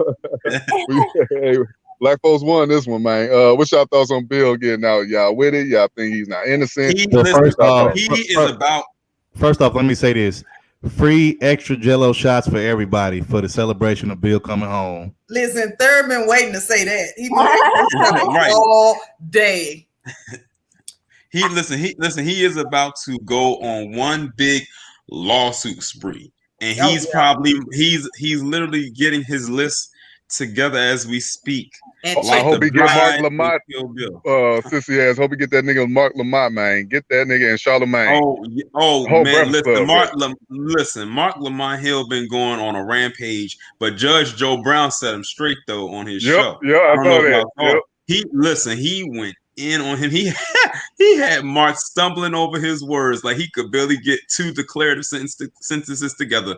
And because Judge Joe Brown, like he's like a very low tolerance type of person. Like you get out of line one time and that's it. There is no coming back. There is no second chances because you get out of line one time and that's it. And then you already knew what type of person he was dealing with. We're talking to someone like Mark Lamont Hill. Anyway, but I saw a picture of Bill Cosby.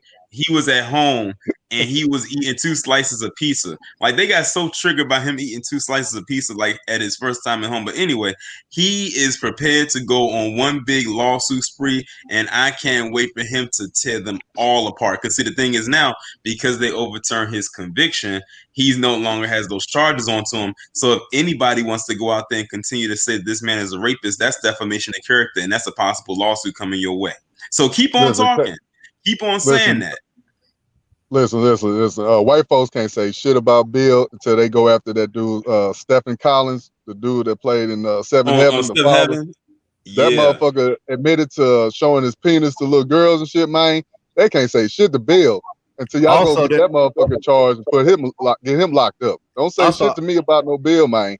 Also, I forgot his name, but he was one of the main characters. Wasn't he on some bullshit like that too? One of the main guys, white guys in was it the show Full House? You know what I'm talking about?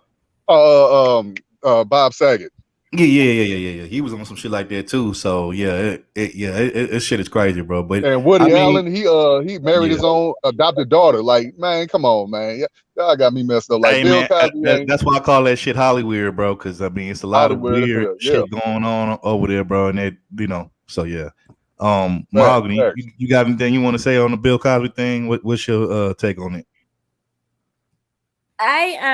This is actually one topic that I haven't talked about because I don't know everything about it. All I know is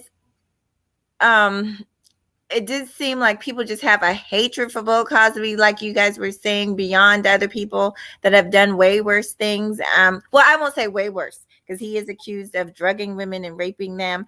Like I'll put it this way. Before he confessed, and that's what the thing that was confusing me, because everybody was in his side, but then he came out and admitted to doing it, and then this happened, and then it's like, what is going on? So to be honest, I haven't even been following this story.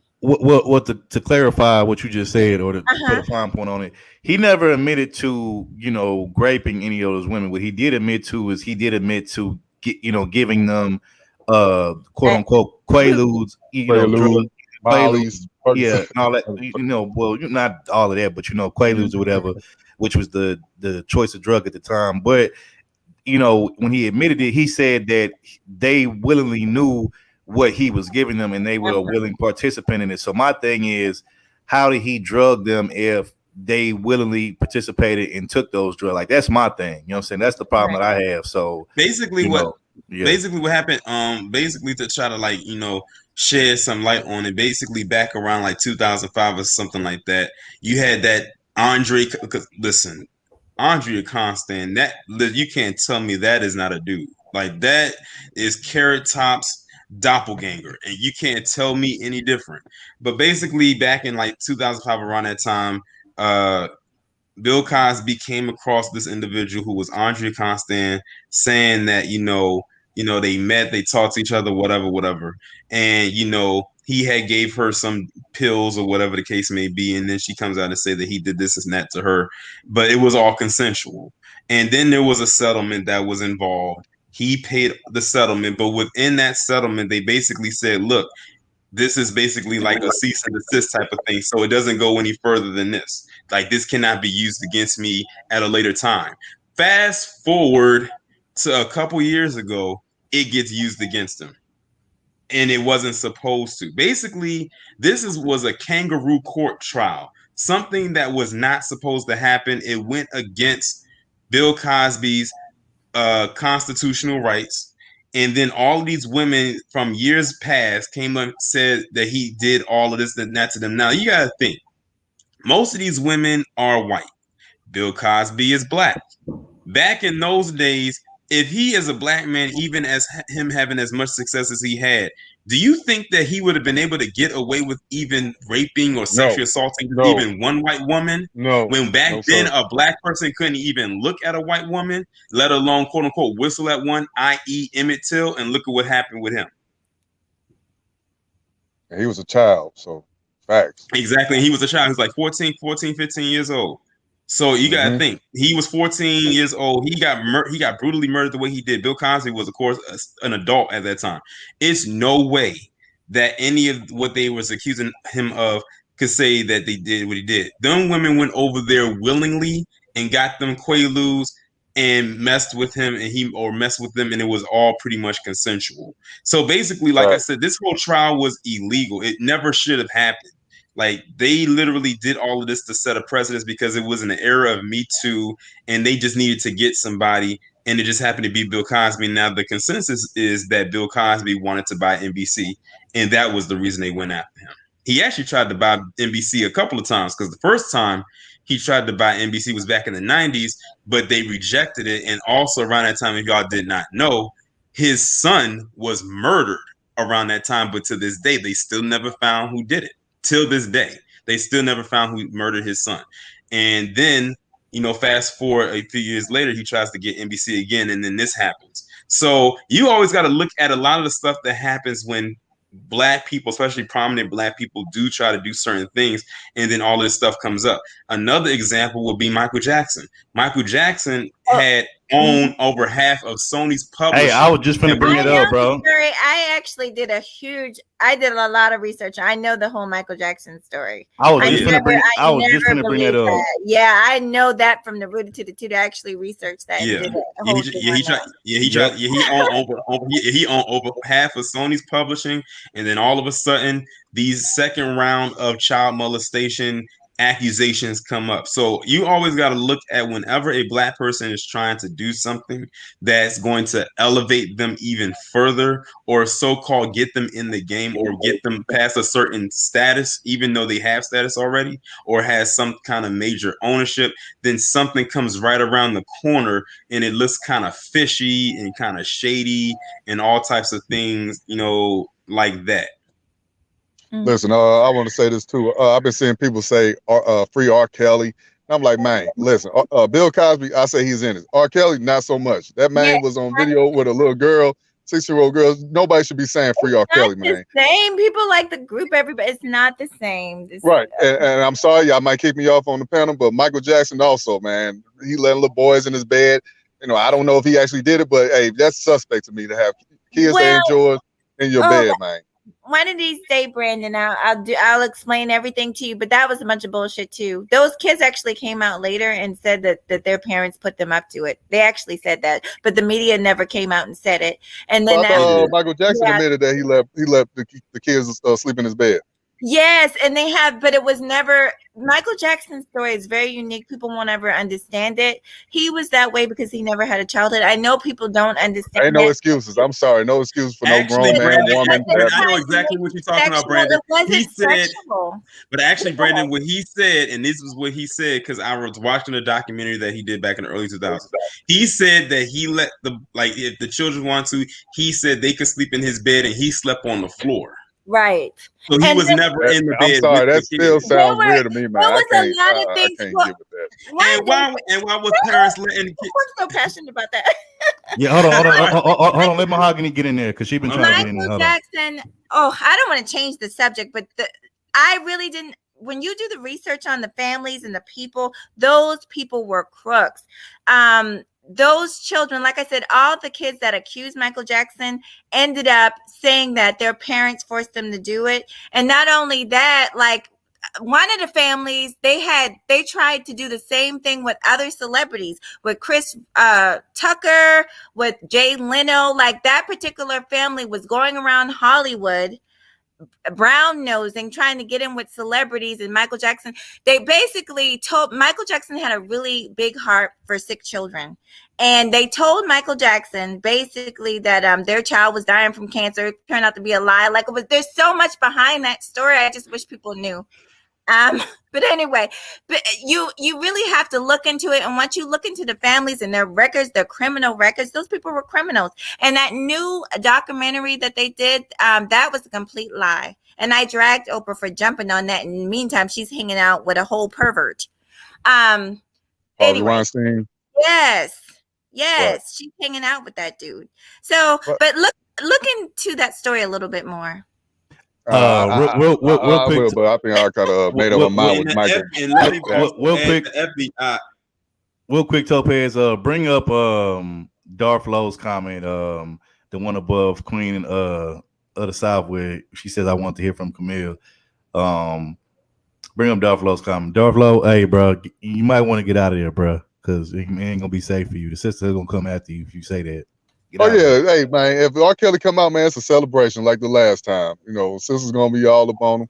Of course, they love R. Kelly. Hey, shout out to shout out to the Boondocks. They did a perfect episode of the R. Kelly situation. That shit is classic, bro. Everything they was saying in there was true too. So it's like that Aaron Magruder is a Genius. He is a national treasure. Yes, bro. It is an absolute disgrace what they did with the fourth and final season of the Boondocks, because they did not have his input and he was not a part. And you could tell, like, you can look at the last season and was like, it didn't have that vibe that it had with the first three seasons. And I love the Boondocks. It was actually when I was in school.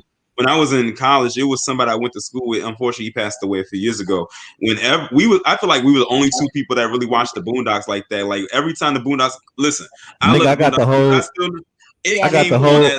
got the whole collection on DVD at the crib. I just don't have the fourth and fifth season. I got like the first three seasons. You don't need the fourth season. The fourth season sucks. Wait a minute. Y'all know that there's people getting so it's like it says Karen filmed harassing Black people outside of Bill Cosby's house. So like it's a problem going on out there. Yeah, that's what I said. I had posted something on my channel about that. Like, y'all motherfuckers going to his house, but never fuck with Stephen Collins. Like, y'all not finna do that. This is a Karen. Man. This is a Karen. If you don't get a Cannerade and spray her. Hey, but no, on some real shit though, Torian, if the original Boondocks would have still been around and they could have made an episode about this Bill Cosby shit, that shit would have been epic, bro. Oh, listen, it ain't gonna be saying no more because John Witherspoon passed away, though. Yeah. And every Sunday night at 11 p.m. Eastern Standard Time on Adult Swim, I said, do not bother me from 11 to 11:30 p.m. on Sunday nights. That was my Boondocks night. And you know what, bro? I could picture it now if it would have happened and went down. Like the biggest person that would have been disappointed and hating would have been Uncle Ruckus. He would have been like, that nigga Bill Cosby ain't shit. That nigga needs to still be in prison. There's too many darkies in here. So what you doing? You know, Uncle Ruckus, Uncle Tom ass, yo, ain't shit. Hey, that's how them dope boys. Hey, that's how them dope boys in the 80s and the 90s when they go to the club. That's the type of pictures they used to take. Shout out to old, one-dimensional ass car in the background with the door open. Shout out with to the champagne glasses in the back. Hey, shout out to OG Bill, bro. Y'all better leave Bill Cosby alone. That was a staple in my childhood. I know we get on these white folks, but I do gotta say this: a lot of Black people was happy to see Bill Cosby get locked up because y'all know the infamous comments he made about telling Black folks to pull your pants up, telling black women stop sleeping around and twerking and And stuff. that's You what know, and that's what it all boiled down to, because like I was actually on a panel the other night when we were talking the day that he got released, and I said a lot of people, a lot of black people in particular, were happy that he went to jail because of stuff that he has said about maybe them in the past, or anything that they probably took personal about what he said about them, even if it was like out of a critique or whatever the case may be, and they felt some type of way about it. And that's why they were like happy about it. Like I was going in on Capital P, and if y'all don't know who Capital P is, I'm talking about Wendy Williams. I still can't get over her wearing that baggy bikini and herself looking like a capital P. That's what she looked like. And when because she had some things to say about Bill Cosby because of some things that he criticized about her in the past. But who hasn't criticized Wendy Williams? I mean, and she deserves every criticism that she can get thrown her way. But she somebody's business. Like she was criticizing that lady who said it's time for her husband to retire, and the lady had to come back and be like, "Hold on, this is my business. You need to find you something to do." Right, but one of the worst things that Wendy Williams ever did was when she was talking about Method Man's wife's cancer. Like, why did you mention that was like that at that point? I was completely done with her after that. Like I was already over her antics. But who are you to go on there and disclose that kind of information? Like that's private. Like I'm surprised. Like if I was Method Man, I would have sued her for that. Yeah, if nobody asked you was a person, that's Wendy Williams. Exactly. Hey, so if y'all want to, let's y'all got more to add, but if y'all want to, we can go to the next topic. Y'all, yeah, let's go to the next one because we still got a bunch of more stuff to talk about. Okay. So next on the list. So recently, Brandon, this is really your topic. Do you want to go and introduce it? Because man, there's some crazy shit. I couldn't believe it when I talked to you this morning. Like you were telling me, or about the shit. You want to introduce it, bro? Brandon. No, see, and also I just want to say to Brandon, don't be a coon your whole life, because Brandon really said some extremely racist shit to me this morning. I'm gonna turn on the cam so y'all can see my face because I was really hurt. Okay, I was really hurt, and I really thought about like, where's my place really within this team because of some shit that Brandon said, because he do too much. Brandon do precisely too much. Speaking of Topaz, so y'all ready to move on? Well, I want to hear your thoughts on the Bill Cosby situation. What was your thoughts on it? I mean, look, here's the thing. I feel like back then, right, everybody was partying, the Quaaludes and shit is what weed is today. And I feel like they willingly took it because they felt like that was like, me taking these Quaaludes is going to enable me to sleep with a guy that I don't want to sleep with, supposedly. And then I can get a role or money or whatever they thought they was going to get. And so I personally feel like every time somebody then regrets something that they willingly chose, thinking that it was going to give them a leg up on other people, that ain't our problem. Because you know what you could have done was said no, because all money ain't good money. So to me personally, I feel like y'all chose that. Y'all was partying because it wasn't nothing wrong with doing it back then. That was a party scene for y'all. And now all of a sudden, years after the fact, you want to say, oh, he gave me this. That's the only reason why I did it. But why was you even in that predicament? See, if a man tells me, okay, I'm going to give you a role in my movie, but you got to party with me first, I'm going to not go to the fucking party and just forget about the role. Okay? They didn't do that. So to me, I feel like he's supposed to come home because y'all chose. And that negates any other woman that was actually taken advantage of. It gets in the way. It muddies the waters. So no, I think he's supposed to come out. Amen on that. Amen. Yeah, okay. So we can go. Yeah, Brandon, go ahead. It's your topic. Go ahead and introduce it, bro. Because I couldn't believe it when you talked. I thought you was lying, bro. No, this is a crazy story. Well, what Topaz was speaking about was these girls, the famous twins chicks. I guess they known on Instagram or TikTok. They rap and twerk and stuff, so they kind of got a little, stardom, I guess you want to call it. But they had a bad situation where their father ended up getting killed by their boyfriend. So Topaz, you could play this clip. Okay, but before I play this clip, I just got a question. So Brandon, in typical coon fashion, just doing things to I anger feel like people. these girls look just like Topaz to me. I feel like these could be your little Goofy, but sisters. you want to You jump could be out her. there because you want to try to put this out first. So I just got a question: is it or is it not racist for Brandon to say that these girls look like me? These women look nothing like If anybody me. ever seen these famous twins, Brandon's been a coon before you because roll, all black look women them do up. not They look look just alike. like Topaz. Wait, before you roll the clip, I just wanted to say for those of y'all see us on the screen right now, right? Just so you know, I'm pretty sure you was wondering if you had any questions. The P in Topaz's name on her screen stands for Phuket. It's a female Pookie, so Topaz Phuket. Whatever, it stands for laziness because I ain't feel like typing the whole thing. Topaz Phuket. She's a female Pookie. From now on, female Pookies, we're gonna call them Phuket. No, because what Third is trying to do is trying to distract from the fact that Brandon is a whole racist right now. So I want y'all to look at this picture. Do these women look anything like me? The one on the left kind of do resemble you. No. Yeah, I told you. Because I know what this show need. Hold on.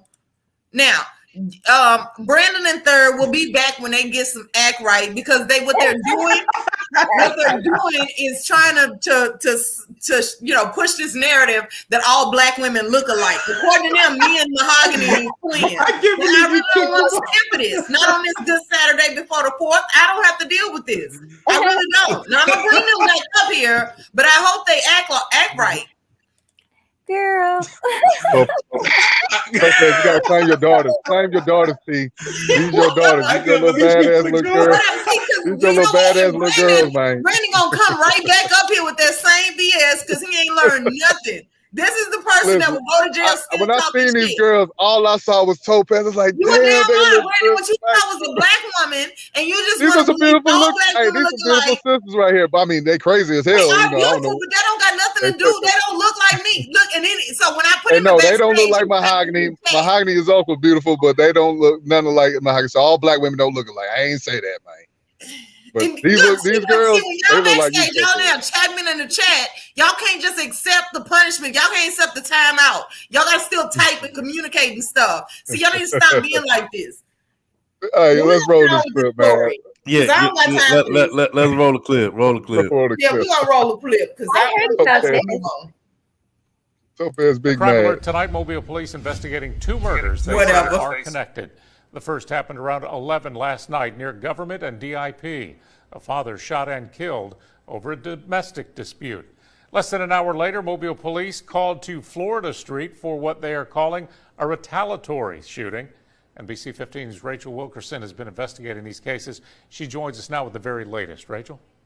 Greg, MPD says this was a huge domestic dispute between twin sisters. Police say the twins called their mom and dad, who is James Walters, to assist. It ended up resulting in his death. 28-year-old James Walters' twins go by the name Famous Twins on social media. They allegedly signed a deal with a local rapper and money was deposited into their account. Money that allegedly fueled this domestic dispute. They was just mad. And they were just going back and forth, back and forth. Police say one of the twins' boyfriend and Walters got into an argument. Police say both men were armed. When they was all in the house, the next thing I knew, commotion started.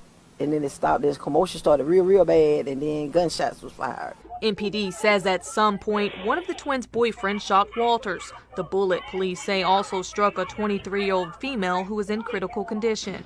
Walters ran out of the house and collapsed in the street.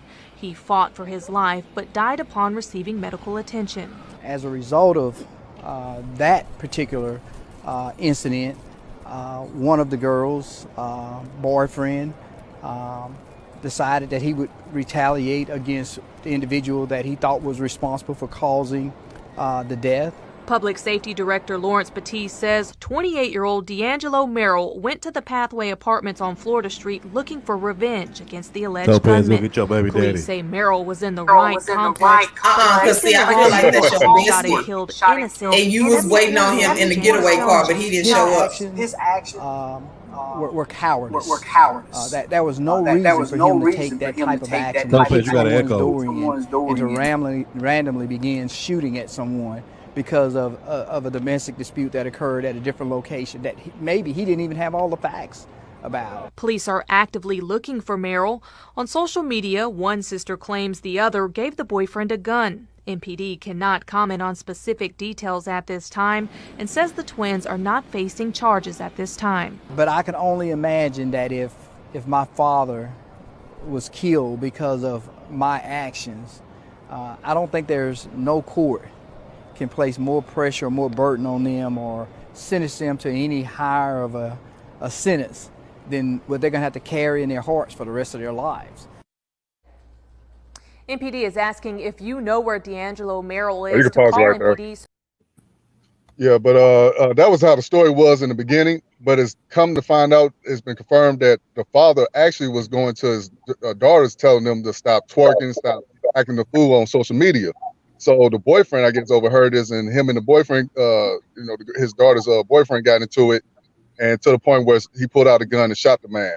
So it's a video on World Star Hip Hop where the father's out on the ground fighting for his life. He all bloody, but he ended up dying because him trying to help his daughters. But it was also a lady that got shot, not the twins, but it was another girl. Her boyfriend heard that his girlfriend got shot, so he came back to the apartment place where the twins stay at, kicked down the door, ended up shooting a man that was innocent. He didn't do nothing to his girl.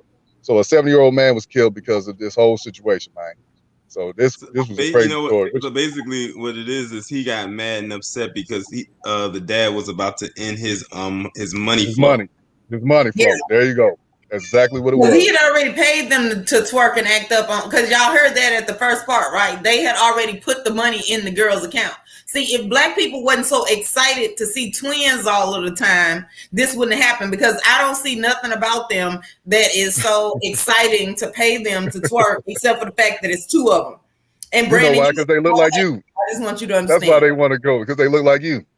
I don't know what else. They... I knew you was gonna be like that. I knew you was gonna do that. So that's why I just tune in to watch beautiful women twerk and all that stuff. So that's what the people like, you know. And, they not like me because I would never be twerking for dollars. I know you won't, but they're doing it, so they're gonna tune in and watch them. And hey, sadly, it costs their father's life. Me and Brandon, we're gonna start our own sphere. We're gonna call it the twerking sphere. We're gonna have all the baddest big booty chicks over there twerking on cam and all that. That sounds like it stank. I'm gonna just tell you right now. But it's just sad to know that a father, is trying to take up for his daughter, trying to tell him to go. My question is for the father is why he ain't been said nothing about this? Like they've been doing this for years, and you just now want to step in and try to stop them from doing what they're doing. Like I kind of got a problem with that. Then the worst part is now the girls also put up a GoFundMe to bury their daddy. So you as a father, as a parent, you didn't have life insurance, so your kids don't have to go on GoFundMe and beg for money. I mean, don't get my bad. Go ahead, T. No, okay. So here's my issue with this, right?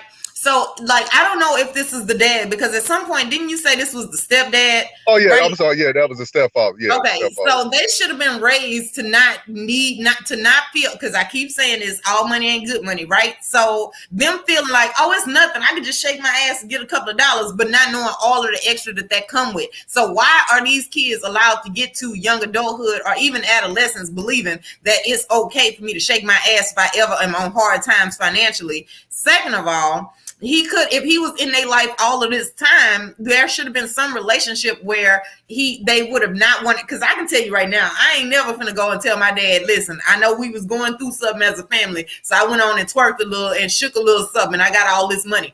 I'm not gonna do it. My dad is never gonna be okay with that. He's never gonna be cool with that. It's not gonna be all right. So I just wouldn't do it. Now, I'm not saying it's the dad's fault, because these kids, they grown now, they get to choose, but the foundation for this kind of stuff is set a long time ago. So this is their stepdad, which is way different than their real dad.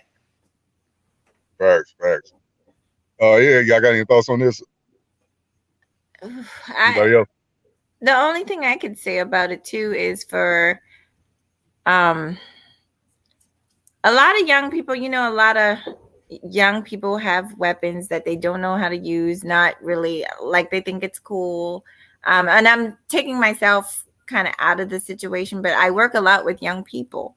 And all I can say is maybe, I don't know what those young ladies was thinking in their mind that, my boyfriend has a gun. Did they say she gave him the gun? Yeah. They're not sure. But my thing is, if you're dating somebody and they're carrying a gun, they probably intend on doing something with it. They probably like. And are you willing to, like that guy said, are you willing to suffer the consequences if something actually does happen to somebody you love? You got to deal with that for the rest of your life. So, oh, it definitely is now. Yeah, that's all I wanted to say. I don't know too much. I heard about the And story. I don't know how, like how you as a boyfriend could intervene with a father talking to his daughter. I couldn't do nothing like that. If I see my girl daddy, trying to give her some wisdom and advice, or to leave me, whatever situation is, hey, go with your daddy. I'm not gonna fight over nobody. It's probably because he didn't have his dad to intervene when he was making bad decisions. But to kill, I mean, or he probably did, but he probably was insubordinate most of his life. Like he probably was like nobody can say nothing to me. And all I can go back to is I say that he was interrupting his money flow, and that was in that moment he felt like if the dad could get through to his daughters to stop, that was going to stop the flow of his money. That's what I said. If my daughter with somebody I don't approve of, I'm gonna tell her to stay away from me too. Shit, I'm not finna get myself or my wife and her mother get killed because you was some dude that I told you not to be with, some knucklehead. And now you got us about to be in a situation like this situation. Father's dead. Now y'all don't have no father, no daddy or stepdaddy. Now y'all out on your own. So they messed up.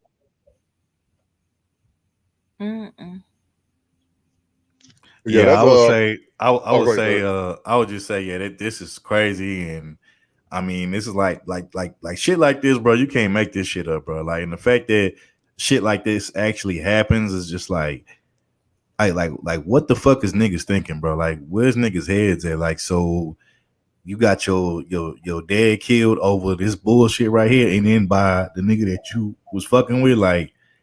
Oh my God, man! Yeah, Like, it's crazy. Just shit like this just makes me ashamed, and it just like, damn, is this what we is this what we gonna be represented by and known for? Like, man, and I know it's not the majority of us is doing this type of shit, but it's just like, you know how it is with us. Like, the few of us that do stupid shit like this, it gets represented as that's the majority of us, and it's like, fuck, man, I'm tired of this shit like being this way for us, man. It's just sad that this type of shit goes on, and then we get broad stroke, with a paintbrush, and it's like, oh, all you motherfuckers is like that, and it's like this shit is crazy, bro. No, but you know what? Don't feel that way. There was a shooting right down the street where I live in a relatively like urban, like mostly white people live around here, and they had a domestic dispute right outside, cussing and fussing, and actually got to shooting at each other. Shells all over the street. So we're not the only one that get into fuck shit. And so I don't ever take it like, like that's a reflection of me, because I know I don't live like that. But so right. Well, yeah. I mean, I get what you're saying too, but for me, like, it's a deflection. Like, if I care about my people, I'm gonna worry about what we doing. I don't really care about other folks. Understand they got their own problems, like you said, but we gotta deal with what we have, what's going on in our community. So we keep on bringing the excuse that all other people do it. Well, I thought we was better than other people, or we just all the same and equal. Which one is it? I thought we were kings and queens. I don't want us to take on so much to where we feel like something's wrong, like we're so, because I don't feel that we're horrible. I think there's a group of us that, all of us, we need work. I'll put it that way. And there's no shame in that. Yeah. Well, and another thing, just move on to the next topic. Did y'all see the BET Awards? Anybody see that? I didn't see it, but I saw the highlights from everybody else. Yeah, I saw the highlights too myself. I ain't really watched. I ain't watched BET in a long time. Like, it's been, I kind of canceled BET my damn self a long time ago. Because there's been a lot of buffoonery on the BET. But the awards, man, they had your boy Lil Nas X third on stage, and he kissing on some dude on stage, man. Yeah, they had him kissing, man. That whole BET award show, this shit. Like you said, Brent, I can't remember the last time I even watched the BET award, just BET in general. Matter of fact, I would say the last time I watched it is when it got bought out. When Bob Johnson sold it initially, and that was like way back then. That was like probably over 10 years ago, more than that, probably. Damn. So that's when I stopped watching it, and I didn't watch the BT Awards this year. I seen the highlights of it. You actually had a few content creators in this space who was talking about it, and the clip that they were showing, it was just shameful, coonery, buffoonery. I mean, like you said, the Lil Nas X kissing a dude on stage. You had you pretty much, it was a bunch of, don't get me wrong, like I said, you know me, I love me some good old twerking, from a fine woman and all, but to me, there's a time and a place for that. And it was like, the thing that was so crazy about it is that's mostly what the BT was just a lot of women twerking. And the thing was, you actually had kids in the crowd. You had quote unquote so-called Christians and people like Maxine Waters and stuff, and they was all Right. up, they was all up, cheering and talking about some, that's black female empowerment. And I'm like, so you twerking in front of some kids and some Christian folks is black female empowerment, but whatever, cool, whatever, I guess. And it just it's just a bunch of bullshit, man. It's crazy. And that's my thing, Third. That was another thing I had an issue with. I understand they pushing this agenda, the whole, alternative lifestyle with, LGBT, pushing that on the kids. But it's like, as a parent, why would you allow your kids to sit there and watch it?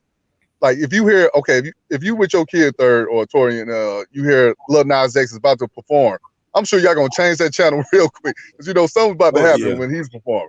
So if you're not smart enough to change the channel, you're gonna be. And I hated that they said that he was trying to pay homage to Michael Jackson. Remember Yeah, the time? I heard about that. That video, I remember. No. Yeah, I forgot the name of that song. Yeah, absolutely not.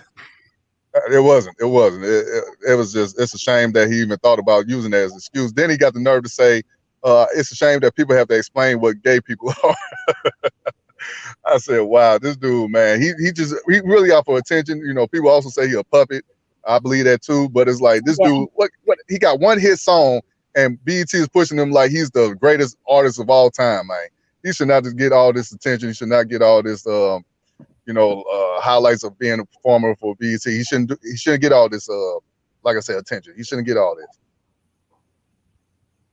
Well, he's climbing up fast and high, but he's going to fall really hard. He's definitely being used as a puppet. So he had fame from that one song. He came out, and they're propping him up because he came out. So, he's going to be their golden child. He's their golden egg. And then he came out with the tennis shoe line, with this Satan worship bullshit pendant thing that he's doing. So they're using him in every way they can. And oh my gosh, when he falls, he's going to fall really hard because he has nobody around him. You can tell that is really in his corner in the real sense. And that's why I figured out BET is not for us. And it's about that time to cancel that damn channel, the TV station. So leave them alone. I ain't watching it no more. Well, I never really watch it, but black folks shouldn't be tuning in. Get it out of here. There actually used to be shows on BET back in the day when Bob Johnson owned it that I used to love and enjoy. Like, my favorite one was Rap City, bro. Like, Rap City was everything. Man, your favorite one was Uncut. BET Uncut. I'll admit it was one of them, bro. It was one of them. I'll admit that, but it wasn't my favorite. But it was Rap City because they actually represented the hip hop culture to me better than any show on there. And then my favorite part was when they would let the artists that would come there for the day, go down in the basement, freestyle off a beat, right. and all that kind of stuff. Like, that was my thing, you know what I'm saying? And then, of course, 106 in Park used to be 106 in cool. Park, yep. Yeah, at one point. Of course, BET Uncut was another one. Then you had, I think, what was that? There was the Cedars World. College Hill, Cedars World, the one where it was like a black ebony computerized lady. You remember that one? Oh yeah, that's I remember that. Yeah. Was it Cedars World? That's Cedars World, because I remember I was like, what kind of name is Cedar? So that and those are probably really the only ones that I like. I gotta admit though, I did like that show Hellgate. I don't know if y'all remember Hellgate. I remember that. I do remember Hellgate. Oh yeah, I seen that. It was like Blind Date but ghetto in hood. It had a little midget, going as a devil. I'm forgetting one more. How could we forget? There used to be a show. It was basically the BET version. It was the BET ghetto version of MTV Cribs. It was a show called How I'm Living. Yeah. Hey, I remember they had C Murder. They was in the projects though, or BG, one of them. I remember they showed Lil Wayne on Lil Flip. from Houston, and I remember this because he had like he was the first person I seen. He had back when like Jaguars used to be the cars, like in the early when dudes used to have Jaguars back in the day, like in the early 2000s, mid 2000s. He had like a Burberry painted Jaguar where it had like the Burberry print on it, and that shit was like hella clean. And this is like I said, like early 2000. You know what I'm saying? So yeah, but it was pretty much like I said, like the black version of MTV Cribs. It was called How I'm Living. Yeah, I fuck with Spring Bling too. Spring Bling was another one. Oh, one show I used to like Thanks. too. One show I used to also like too on there was it used to come on every Saturday from 2 to 5, and it was called BET's Top 25 Countdown. They would always have like a celebrity come on there, and they would do like a top 25 countdown of like their favorite artists, and sometimes from like recent songs at the time to old songs. And I swear to God, this is the power that Michael Jackson had. I swear on almost every countdown that they had, there was at least one Michael Jackson song in there somewhere. Even if it was coming from a rapper, it was a Michael Jackson song in there somewhere. Facts. Yeah, so but yeah, ever since BET Bob Johnson sold it, I was like, nah. Even the BET Awards back then was actually enjoyable to watch. I remember when, this is how far I'm gonna take it back. When they had the first BET Awards, it wasn't in LA, it was in Vegas. That was when they had the first BET Awards, and that's when Whitney Houston was on there, high as a kite. But we love Whitney. But I remember when she had won her award, she had got the Lifetime Achievement Award. And when they had called her out to the stage, she had pulled her dress up a little bit so she could walk a little bit better. And instead of walking out on that stage, she came out there skipping. I was cracking up. But that was back when the BET Awards was actually fun. And I remember when Monique used to host the BET Awards. Everyone loved when she hosted it because they knew she was going to do some kind of Beyonce parody. So, like it's definitely changed a lot over the years. But remember at one time, like in the mid 2000s, when they used to show Baby Boy like every single day. But see, that's why I hated. That's why I hated BET shows every day. You're right. That's why I started to hate BET when it got sold. When Bob Johnson sold it, because the first thing they immediately did was take away all the shows that we like the Rap Cities, the 106 and Parks, and all of that. Oh, then from there, Then from there, Yeah. it just went to now we're playing reruns of the same movie. Baby Boy, the Biggie movie. What's another movie that they would always play on there? Baby Boy. I hate to say this, they had one with the dude that played in Baby Boy. What was it? Holiday Heart. I can't believe he played that type of role. Oh, Ving Rhames. Yeah. He played the LGBT dude. They play that over BET now is just they show like number of reruns of old movies from the past or recent movies, and then you might catch like every now and then they might like run like some old like Love and Hip Hop bullshit or some shit like that, and you know what I'm saying. Also, I remember there used to be the one show on BET that I used to like. What was it called? I think it was called The Game. Oh yeah. Yeah, but that was like that probably was the last time I watched BET when they had their show The Game on it. That was like the last time That was so crazy because The Game used to come on CW and it got canceled, and then the people who liked it so much said bring it back because they felt like the show wasn't completed, and it really wasn't. Kind of left on a cliffhanger, but they ended up bringing it. The show was gone for like a couple years, and then they brought it back through like a lot of petitions, and then BET picked it up and then finished out the series. But it was one show we forgot to mention that BET used to have that I used to love, and that was Teen Summit. Oh yeah. I forgot about Teen Summit. Teen Summit was my shit. What I was gonna say, Boys in the Hood, they play that over and over. Shout out to Bronze Dip, Boys in the Hood. Also, and Dave Christopher, you ain't shit. He said all Tyler Perry's field facts. Hey, listen, I know I'm gonna get my black card taken, but I really don't care about Tyler Perry films. It's all the same movie over and over and over, and I'm tired of it. Okay, we won't take your black card, but the Sisterhood probably would. Well, with the exception of The Family That Prays, I'm so glad that he actually did a movie like that, because that was one of the first times Tyler Perry actually took a risk and made showed a black woman being a bed wench. Like, he really took a risk doing that. And Sanaa Lathan is such a good actress in that role because I hated her character in that role. Like I hated her character to death. I was so glad when her husband slapped her behind that counter.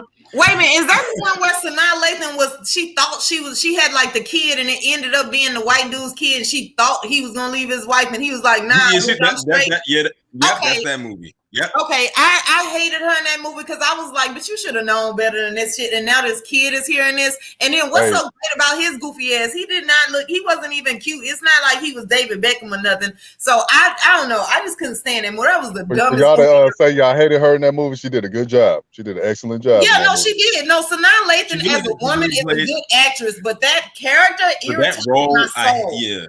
I don't think anybody liked that character because, like I said, I remember when we used to have movie nights when I was in college, and that was one of the movies they had showed.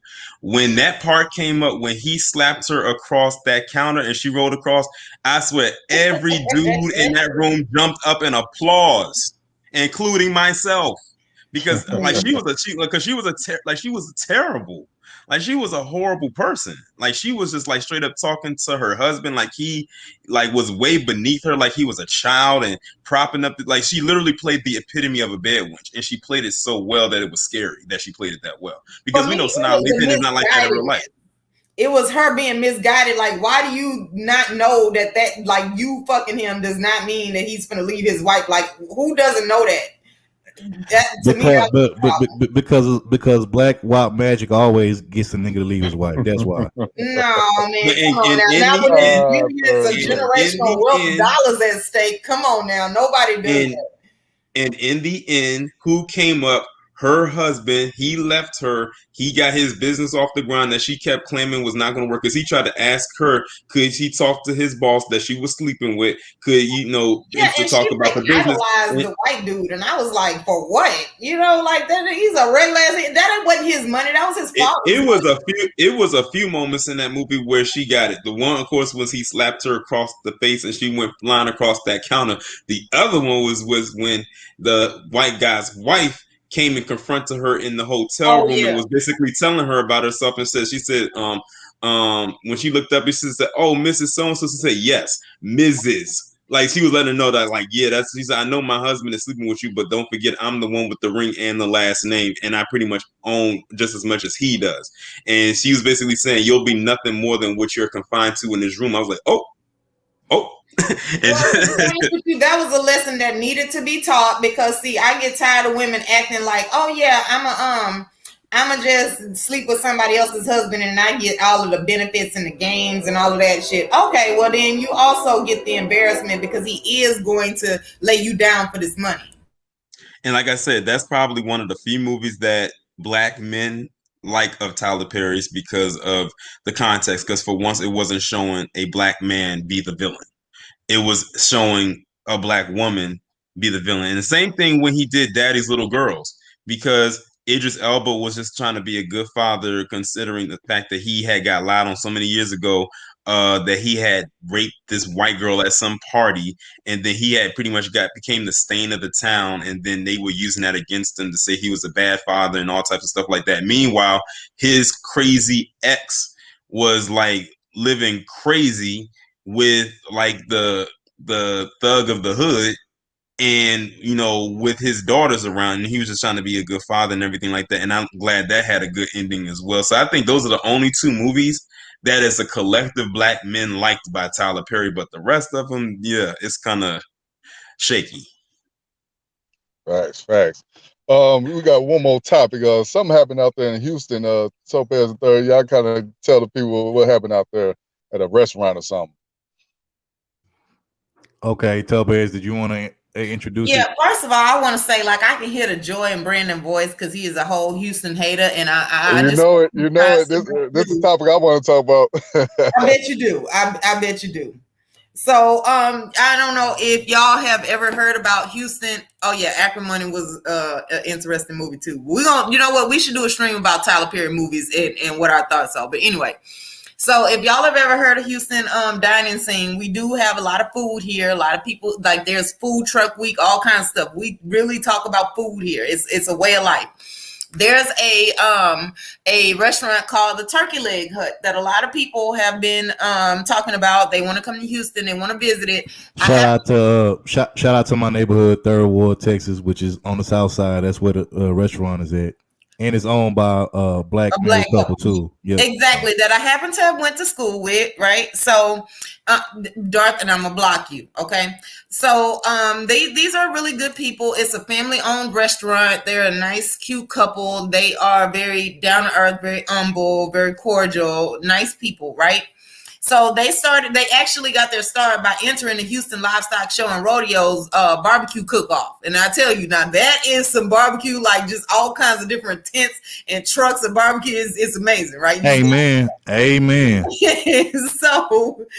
the thing is, right, they got their start there. And so then they ended up opening up a restaurant. And at first it was kind of like in the Heights area, like close to downtown. But now they moved back to Alameda in the Third Ward area to be closer to the people. So, the way that they got their rise to fame is through Black culture. Okay. They have hookah bars. They play all different types of music, including trap music. It's a place where you can come and let your hair down. But apparently in Black people fashion, you get too comfortable and you want to show up in swimsuit. Before you get to that, also, this restaurant isn't just, regular everyday people like us 9-to-5ers. We don't just go there. Like, you actually have celebrities that have gone there, entertainers, rappers, athletes, politicians. They all have been to this restaurant and raved about the food and, just the little atmosphere and just the whole little vibe and stuff. So this is, if you don't believe me, you can go look up their Instagram page, type in Turkey Leg Hut, and you'll see everything. You got people like, RIP, you had people like Mo 3, when he was still alive, the Dallas rapper Mo 3, he went there, took pictures and stuff and raved about the food. Also DMX too, RIP. He went there too, like a little bit before he passed. Then you got people like Roland Martin and others, people from the Houston scene, the Texans players. It's a lot of different people, that have went there that's popular, actors, actresses and stuff. So this is a famous spot. And right now, technically, it's the hottest place restaurant in the city. Like, they making buku money at this restaurant just off of the food alone and just the atmosphere. But you got it, Topaz. Here's what they came to claim on. The reason they're called the Turkey Leg Hut, because they just somehow happen to find these huge ass turkeys and get these legs off of them that are just enormous compared to regular turkey legs. And then they stuff them with stuff, namely chicken boudin, which nobody else seems to know about, and I happen to like because I don't really mac and cheese. There's different versions. Stuff you could put and infuse into your turkey leg, and I love combining stuff, right? So for me, this was amazing. So like Bronze Dip said, like, the food, it looks good and it tastes good. It's so well seasoned, right? So they have come up with a dress code because Black people get way too comfortable and they want to show up and stuff, like house slippers, pajamas, all kind of stuff. Now, so I'm going to put up here the picture of their dress code. And I just want to ask y'all, do y'all think they asking too much? Now, let me just paint the picture, because when they first came out, it wasn't a whole lot of people that came there. It was the people that knew them. And then when they got like notoriety from the livestock show, competition, more people started coming, but it was still kind of like a place where it wasn't a whole lot of rules. So now that they're getting more notoriety, people are flying in, they kind of want to put together they want to, present themselves a little different than they started out. So a lot of people are upset with that. So I'm gonna put up here the picture of their rules, right? Can y'all see that? Because I don't know if I can make it any bigger. I can see it. Okay. Houston niggas are not allowed. Brandon is such a hater. Hey, all I'm gonna say is this is some racist ass bullshit. So you mean to tell me I can't pull up and get me a turkey leg in my polo robe, PJ pants, and my do-rag? This some bullshit, man. No, man, no. No, you cannot. No, you cannot. Because why should they? In my house slippers too? Like, come on, man. This some bullshit. No, you can't. So look, I'm gonna ask y'all, do y'all think they doing too much, right? So the first one is all body parts must be completely covered.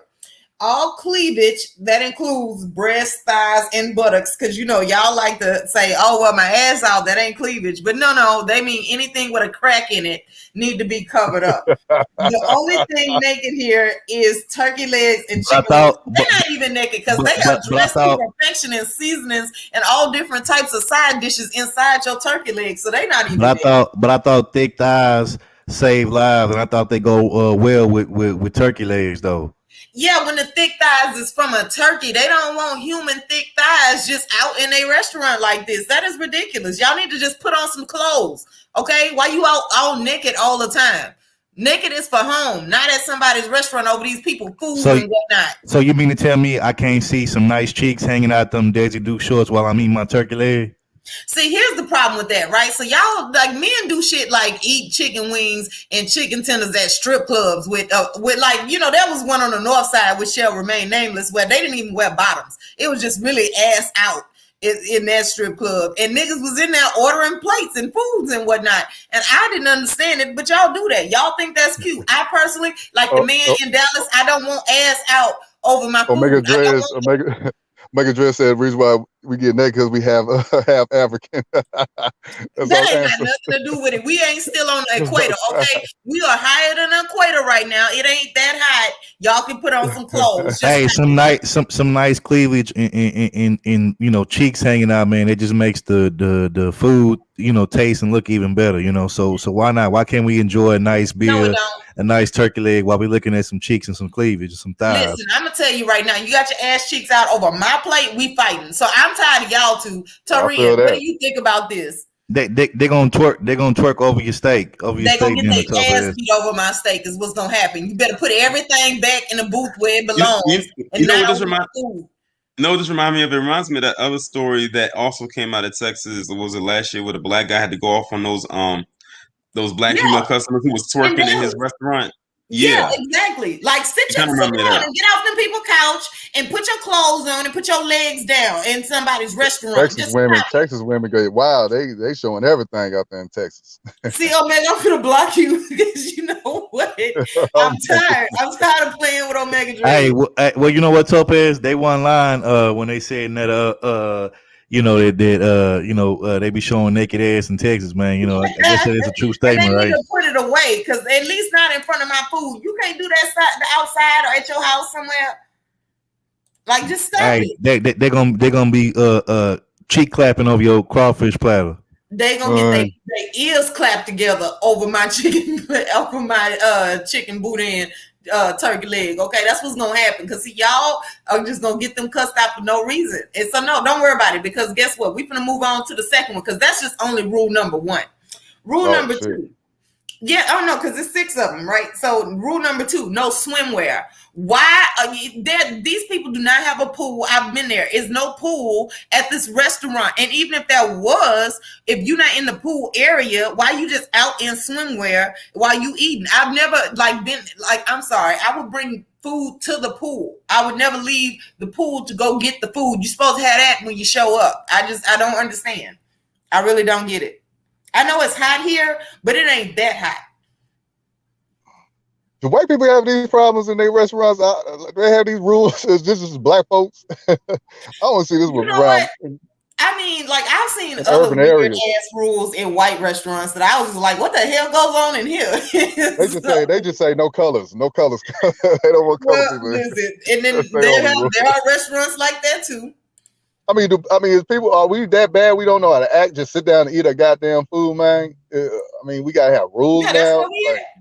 That's what we at because I'm trying to figure out how you wake up in the morning and be like, oh, okay, it's 95 degrees. That's cool. My outfit for today is a bikini. That's what I'm wearing all day today, right? And I'm going to just go out and I'm going to go sit down at a restaurant. I'm not going to nobody's pool. I'm not going to be near no waterfalls, nobody no water. It's too hot for full clothes on. They're either coming outside halfway naked or they're coming outside all the way naked. So, hey. Man, listen, see, that makes me not want to go outside. I don't want to go outside with this. It is bad enough. They ain't gonna stop till one of them get COVID in the coochie, and then it's gonna be a whole problem. Why y'all didn't warn us? I feel like get out of there, man. Topaz, I feel like you and Turkey Leg, I feel like y'all are practicing swimwearism because y'all discriminating like a motherfucker No, you know right what, now. sir? You are banned from the word ism for the rest of the day. Bikiniism, y'all are practicing bikiniism, swimwearism, Daisy Duke shortism, all of that. No, see, because you know what? There's a place for all of that. You could wear your swimwear to a pool. If you're not like in my restaurant, there is no waterfalls, there's no hot tub, there's no pools, there's nothing. There is not even like a slip and slide in the parking lot. None of that. There is no reason for swimwear. Put on some clothes and stop. All right. Now, number 3. This is what had me. This is what had me. No exposed undergarments. No exposed undergarments allowed. This includes sports bras, panties, or anything resembling these items. This also includes white tanks for men. So now, why black men don't want to put on a damn shirt? Why y'all just want to go everywhere in y'all white beaters in them corduroy sandals? Why y'all act like everybody just, little Ray from down the street? Why y'all don't got no clothes? Because that's about y'all. That one's for y'all. Well, I mean, they said bras too, so it's about women and men. But but they made a special parentheses at the bottom to say this includes white beaters. So, like, just so y'all know. I mean, it ain't like the dude's shirt off. I ain't got a problem. But your box is showing. That's a big issue. I have a big issue with dudes sagging, and anywhere you should not be sagging, man. That's just that's suspect to me. Wait a minute, so Brandon, when you order your chicken tenders, you don't want a nigga walking by with his pants underneath. Hell no. So I don't even want to see women twerking around my food. What if the drawers are heel figure or whatever y'all wear? It don't matter what kind of drawers it is. No, I don't want to see that I didn't know. I was just curious. Wait. So hold on. So you mean to tell me, Topaz, when I'm enjoying some good old chicken wings, I can't have a chick, up in there, while I'm enjoying my chicken wings, eating them. I can't listen. Hold on. I can't enjoy a chick, a chick being in some booty shorts while I'm eating my chicken wings. Like, I mean, you can if you order to go. If you order to go and go back to your house, you can. I want it in the restaurant because it just make it taste better in the restaurant. I want the booty shorts in the goddamn restaurant. Just because now you trying to put booty shorts next to my chicken tenders, and now we got a problem. Why can't they just be next to your own chicken tenders? Why you got to try to choose for everybody else? Hey, go to the strip club, Third. I think exactly. Get some good chicken in the strip club. I'm trying to understand why they serving steak at strip clubs. They literally be having this on a billboard, and I'm like, this draws in a crowd, but okay. And then here, look, but no, see, because we even got Professor Black Ops. This is a man with money, a man of means, high value man who wants to show his guns out. So Professor Black Ops is going out in white beaters and sagging pants and boxer shorts, and I'm trying to understand why y'all ain't got no clothes. Why are black people like this? We go crazy when it's hot. It's over 80, like 90 degrees. We built for the heat. Y'all know what it is. And look at Dane Christopher. Okay, so if they ain't fat, it's cool, right? No, even skinny people, even fine people. Matter of fact, the more attractive you are, the more you need to abide by this list, because then it's gonna be people like Third Ward who be like, oh no, that's cool, and then have you come over and twerk while he eating. But then if I'm in the next booth, now this shit, now the twerk win is hitting my drink, and I'm trying to understand why I have to be subjected to this. I just wanted to go out and get a turkey leg, and I don't understand why y'all have to act like this. What's the next rule? Okay, number 4. No house attire allowed, right? So, listen, the first one is no wave caps. They wanted to make sure y'all knew. We talking to y'all. No wave caps, bonnets, do-rags, bandanas, house shoes, or shower caps. Now, who is going out in there with a bonnet if you go? Who the hell is putting on a shower cap going out? So, like, my hair. Boy, Houston, y'all be wearing shower caps out there in Houston? No, we don't. No, because it's too hot for a shower cap. It's too hot for all that.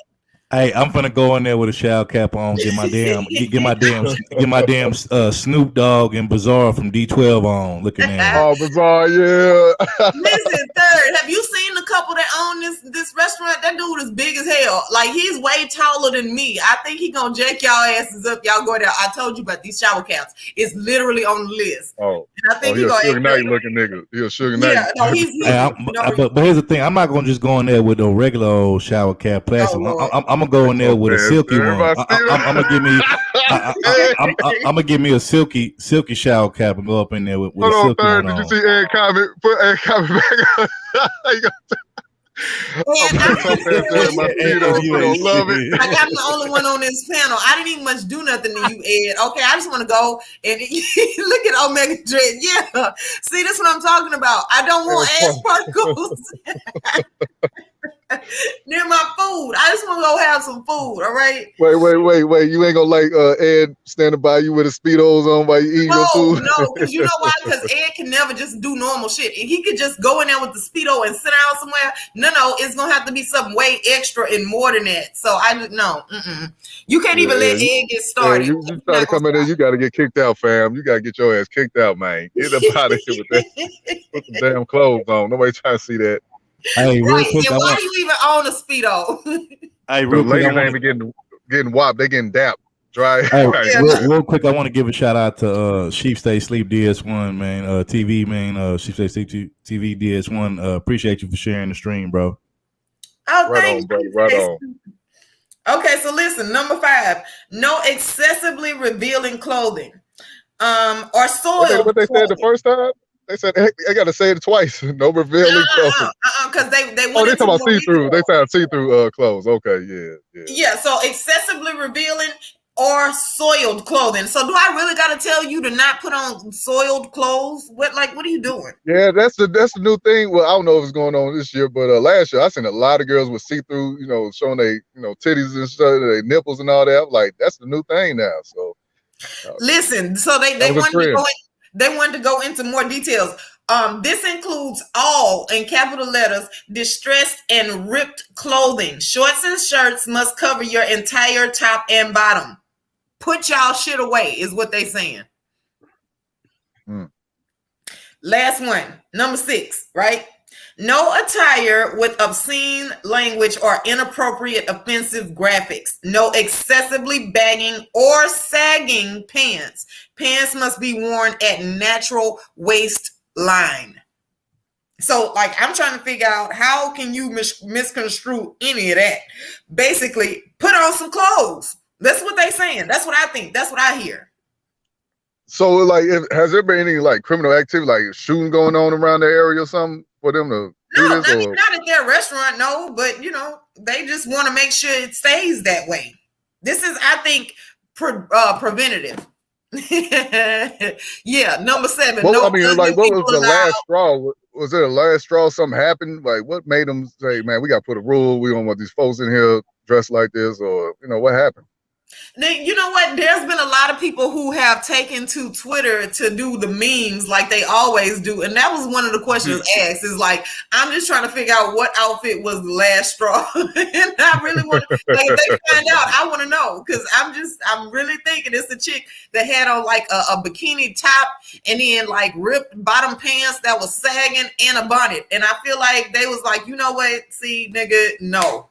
Just no. So much no. Now Ed and Omega Dreads is both in the chat at the same time acting a damn fool. I'm not even gonna read the chat for right now. Somebody said, what if the twerk wings taste like cheesesteaks? So I'm trying to figure out why is you tasting twerk wing, but I'm just not gonna even ask. Well, you tasting gas, nigga. Yeah, see, I feel like y'all be doing too much. Ed and Omega Dreads do the most in people chats, so I'm just not. No, Omega Dreads ain't with it. He ain't with that.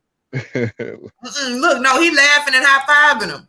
See, they make no, he said ill. He said, nah, my nigga said ill. No, see, I bet that having them two together in the same place, I wonder what that would be like. Them two should do a channel where they go places. Hey, BBW women everywhere. Big beautiful women everywhere. Oh, yeah, adding, Brandy, I just making you threads over there. together. Big women everywhere. I bet. And y'all just gonna eat chicken tenders while they twerking and shit. See, this is a problem for me. I want my food area to be hygienic. I want it to not have open ass. I would prefer my life that way. And I don't want y'all choosing for me. And I'm sick of it. I'm really tired of it. Now, black people, get y'all shit together or no more turkey legs for you. I wouldn't really say black people get their shit together. I'll say Houston people or Texas people need to get their shit together. Because this is like the second time a restaurant had to tell y'all to sit y'all ass down, stop twerking, stop sagging and all this. What is going on? First of all, it be people that come from other places. Okay, it ain't just Texas. I know Third Ward just ran down a whole list to you of people that ain't Houstonians that come into that. And you can't tell me that Boosie, who else did he name on that list? They all sound like niggas that wear do-rags and white beaters. So I'm sorry. I think that was them. I don't know. Well, Houston, get it together, you know. Isn't all the rules. No, it sounds like some Memphis Beyonce from Houston, came down and acted up. That's what that sound like. Yeah, B from Houston. Oh, whatever. Go ahead. Third and Turin, because I'm tired of Brandon. I can't even be upset at it, especially with what they got laid out right there, because it's like people. It's crazy to think they just wouldn't come up with that if they didn't already see it, or maybe they're trying to get ahead of that actually happening because they have seen it, and they're trying to say, look, don't eat. We've seen y'all at other establishments. They may allow that over there, but not over here. And it's like, if you can't abide by what they have, then to just go somewhere else. But some people gonna make a big deal out of it because of whatever the case may be. Or better yet, how about you learn the recipe and you make your own turkey leg at home? DoorDash. Okay, how about you call DoorDash and have them bring it to your house where you can stay in your bonnet and your slippers or your swimwear or whatever, right? I don't trust other people bringing my food. Well, then you need I to seen put a on meme. clothes. I saw a picture of some dude. He was in the toilet and he had his the Uber Eats bag on the floor. I was like, you don't want them people And bringing listen, food. if I find out that's my order, we fighting. I'm gonna have ain't no fight. Nigga, you dead, man. You shitting and you got my food next to you on the floor in the public bathroom. That is the epitome of having me fucked up. I wish, like, I can only imagine the shit I'd I would rather do. cook my own food or go get my own food somewhere. I ain't that lazy. But see, then you need to put on some clothes. So if you don't want to have to deal with that, you need to buy some regular clothes. Topaz. I'm from Memphis. I'm from Memphis. You ain't got to tell us. You know, you got to tell your brothers and sisters out there in your city. Cause see, no, ain't Memphis the home of bitches being naked? Oh, the home of ain't that where it all started? I think Houston taking over. I think in Memphis they cooking the whole hog. But like I said, like you said, Tori, like I don't know how people get upset with rules. These are the rules. If you don't like it, don't go. You ain't got to go there. Do your own thing or go somewhere else. And I'm gonna tell you this right now. Ever since Monique been calling out black women about them bonnets, every time I see one with them bonnets, I stare at them Monique-lingly. Hey, like black folks were mad. Like I said, with Bill Cosby, he told us to pull our pants up. It's the same thing. I don't know why we got an issue with people just telling us what we should be doing, how we should act, how we should present ourselves. But we always gotta have a fit. Get on Twitter and tell people why we angry at this store. The person that said it. It's weird. You know what I don't like is that the critics, right, of this policy were like, this is anti-black.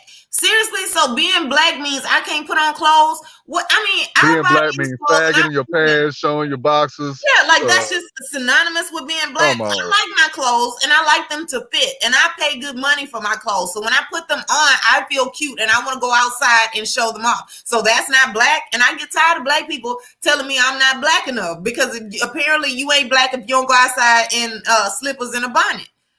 Topaz, you covering your cleavage and you ain't showing no ass. You white. You acting white. Exactly. Like, I mean, what is that? I don't understand. White girls wear short, them Daisy Dukes. They be showing ass too. So look, okay, so even if white women are walking around with their entire ass cheeks out, what do they got to do with me? Because I don't have to do stuff just because they doing it. That ain't the golden standard for me. So if they walk around with the ass cheeks out, I'm going to side eye them like I would black women and move on in my fully covered life. But this is my thing, though. It didn't say black people. It said just if you wear this or this. So it applies to anybody. Asian, black, white. You come in there looking like damn fool, they're gonna kick you out. So they didn't say blacks, you can't, you know, you're not allowed in here. They say if you wear this, you got your pants sagging, you out of here. Exactly. So you could be black and put on clothes and go in the restaurant and act like you got some sense, sit down, eat your food, and then leave. That's Ain't that what it. you're supposed to do? That's what I thought it was, but you know. So I mean, New breed of black folk now. We got a new breed of black folk. They was like, this is anti-black. This is and I'm like, okay, so that's what y'all came up with. Y'all didn't say Like anti-ghetto. Y'all said anti-black. So even the black people that own clothing is still not allowed to go, even though that's not what they said in their rules. Us wearing this stuff is brand new, acting ratchet. This is all brand new because, you know, Jay Sean gave you the calendars of how black folks used to dress back in the days with class. You know, they didn't dress like damn fools, how we dressing now today. So, hey, this ain't no black culture. Well, we trying to make it a black thing, but it's not to me, in my opinion. And I'm gonna tell you this. So yeah, when my grandparents and my great aunts and uncles were alive and everything, I'm so glad that we don't have to still wear stockings all of the time. That the pantyhose, that was annoying in Texas, okay? But I did it. But once they went on and passed on to the great beyond, I just stopped wearing the pantyhose. But everything else is still covered. I still have the rest of my clothes on. It's just I felt like lotion was enough. See, the women back in the days, they didn't complain about that. They kept wearing their pantyhose. They didn't complain like Tucker. I hear you, but I got tired of carrying around clear nail polish in case I got a snag because that didn't really do what I needed it to do, and it was annoying. So then you had to take them off if you ever got caught on the door or something, you know. So it just was way too much. But everything other than that, I guess it was a brother out there saying, "I'm tired of wearing suits every day. I want to put my white beater on. Tired of this." No, you know what? The equivalent would be a tie because there are men that want to just wear their suit in their shirt and not have on a tie. And they didn't say nothing about you can't come in unless you have on. Can I go to the turkey leg hut and wear a onesie? Can I go up in there in a onesie? Well, if you completely covered and it don't look like pajamas, maybe. It can't be any onesie. I'm gonna go up in there in some custom made Gucci or Prada onesies, you know what I'm saying? Yeah, as long as it ain't made out of pajama material, probably. It probably can't be that towel material. Janice said fishnet stockings are sexy. They are. That's different, Janice. That's different because fishnet stockings are not the same as pantyhose. In pantyhose, the holes are way too little. Fishnets, at least I know what it's for. Okay, so that is completely different. And I feel like you're trying to detract right now. Okay, Janice. So hey, I need her to bring back the tongue ring. Bring back the tongue rings. Get out of there. Get out of there, bro. Get out of there. In her past, and she don't still have it no more. But see, this is what happened when you let Brandon in. Let me see your tongue ring. Get out of here. Hey, we're going to final thoughts, man. Get up out of here. Was that the last one? Was that the last one? Yeah, that's the last one because Brandon said after Houston talk, he's done. You know, because Brandon's a hater. Oh, okay. So, since Torian's the guest, let's let him give his final thoughts first, and then we'll go around. Me, you, Topaz. So, well, I'm glad that I was able to come on here and stay on here as long as I did. I can't believe I stayed on here pretty much most of the show. Yeah, you did, Torian, and that was it's crazy. Yeah, it's crazy how it's crazy how great conversation can help the time pass because it's like for me, where I'm at, it's after 10. But I definitely enjoyed the conversation. There was a lot of topics that we discussed. We had a lot of dialogue as usual. Can't wait to see what y'all bring. Hopefully I can swing back through here next Saturday because I already know it's going to be another week. It's going to be some more stuff that's coming up. Oh, and speaking of Texas, do y'all know what July 7th is? Coming up this Wednesday? No, what is it, bro? It's Michael Johnson Day. Who is Michael Johnson? You don't know who that is? Xavier Michael Johnson? No, Michael Johnson. He was the one back in 2016 that did that with the Dallas. You talking about the thing with the Dallas Cowboy? He shot at him and then they blew him up. Yeah, I remember that. Yeah, that's crazy. That happened back in 2016 on July 7th. So that's been, 5 years since that happened? Yeah. Damn, it's been that long? Like, I ain't even, damn, bro. That's crazy. Like, I remember that shit. Yeah. I was at. He had them shook. Yeah, I remember that day like it was just because I was at work and I was on my lunch break. I was eating lunch and I was in like the little break room and they was playing the shit on the TV and I was like, man, that shit is crazy. You know what I'm saying? Like, yeah, that shit was crazy. I remember that shit. They blew that motherfucker Oh, it was up. his name, Micaiah Xavier Johnson.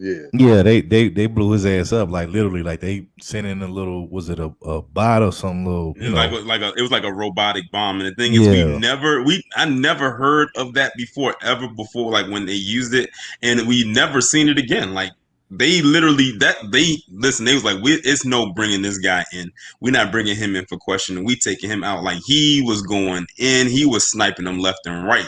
Like he was a one-man wrecking crew because he had a military background, so he already knew how to use all them weapons and everything. But he had the city of Dallas on alert, and it's crazy how it worked itself out because it was during a protest. It was during some kind of a BLM protest or something like that, and then that was when he struck. And it's crazy because when you looked at the background of some of the cops that he killed, they were or had some ties to some white supremacist groups. Yeah, and then they had already killed some black people and not faced justice. So this was him and his retaliating. Yeah. Hey, and one more thing. More serious in life and stop being look, like. We know they're not gonna make that a federal holiday like they did Juneteenth. Of course not. Of course not. But listen, we can make it whatever holiday we want it to be. And Tori, I don't know if you remember that. I was gonna say, Tori, I don't know if you remember that white chick that was accusing that black teen of stealing her iPhone, and she attacked him and stuff. I don't know if you heard about that or remember that situation. Stealing her what? She was in a store and she accused this teenage black boy of stealing her iPhone. When then I think wasn't it like in her purse or something? Yeah, listen. And his dad had to show up. But anyway, she being charged for a hate crime. She being charged for a hate crime. I saw that recently. Yeah. She need to be because why? Because he black. He just like you the only person with an iPhone. Like black people can't buy iPhones. They'll buy iPhones and not pay rent. But the point is he could have an iPhone. So she need to be. But it's the thing, because the thing is like you can tell that based on stuff that I've already read about her in her past and everything like that, you can tell she's a person who's never been held accountable for any action she's ever done. And she has had a few run-ins with the law before this and after that. Like they said when they went to go pick her up when she was in California after she had left New York, they said it was a struggle just to get her into the car when they arrested her. Like they said she pulled all the moves that they claim we do that we get killed for, but she's still alive. Mm-hmm. Yeah, I was hoping you do an update on that or something. It's coming. It's coming. Right. Trust and believe that. Yeah, because what's your series, Torian? What is it? TPP? What's the initials? Oh, the triple P. Yeah. So, you need to plug that because I mean I've been trying to catch up on them because I be working a lot. But I mean the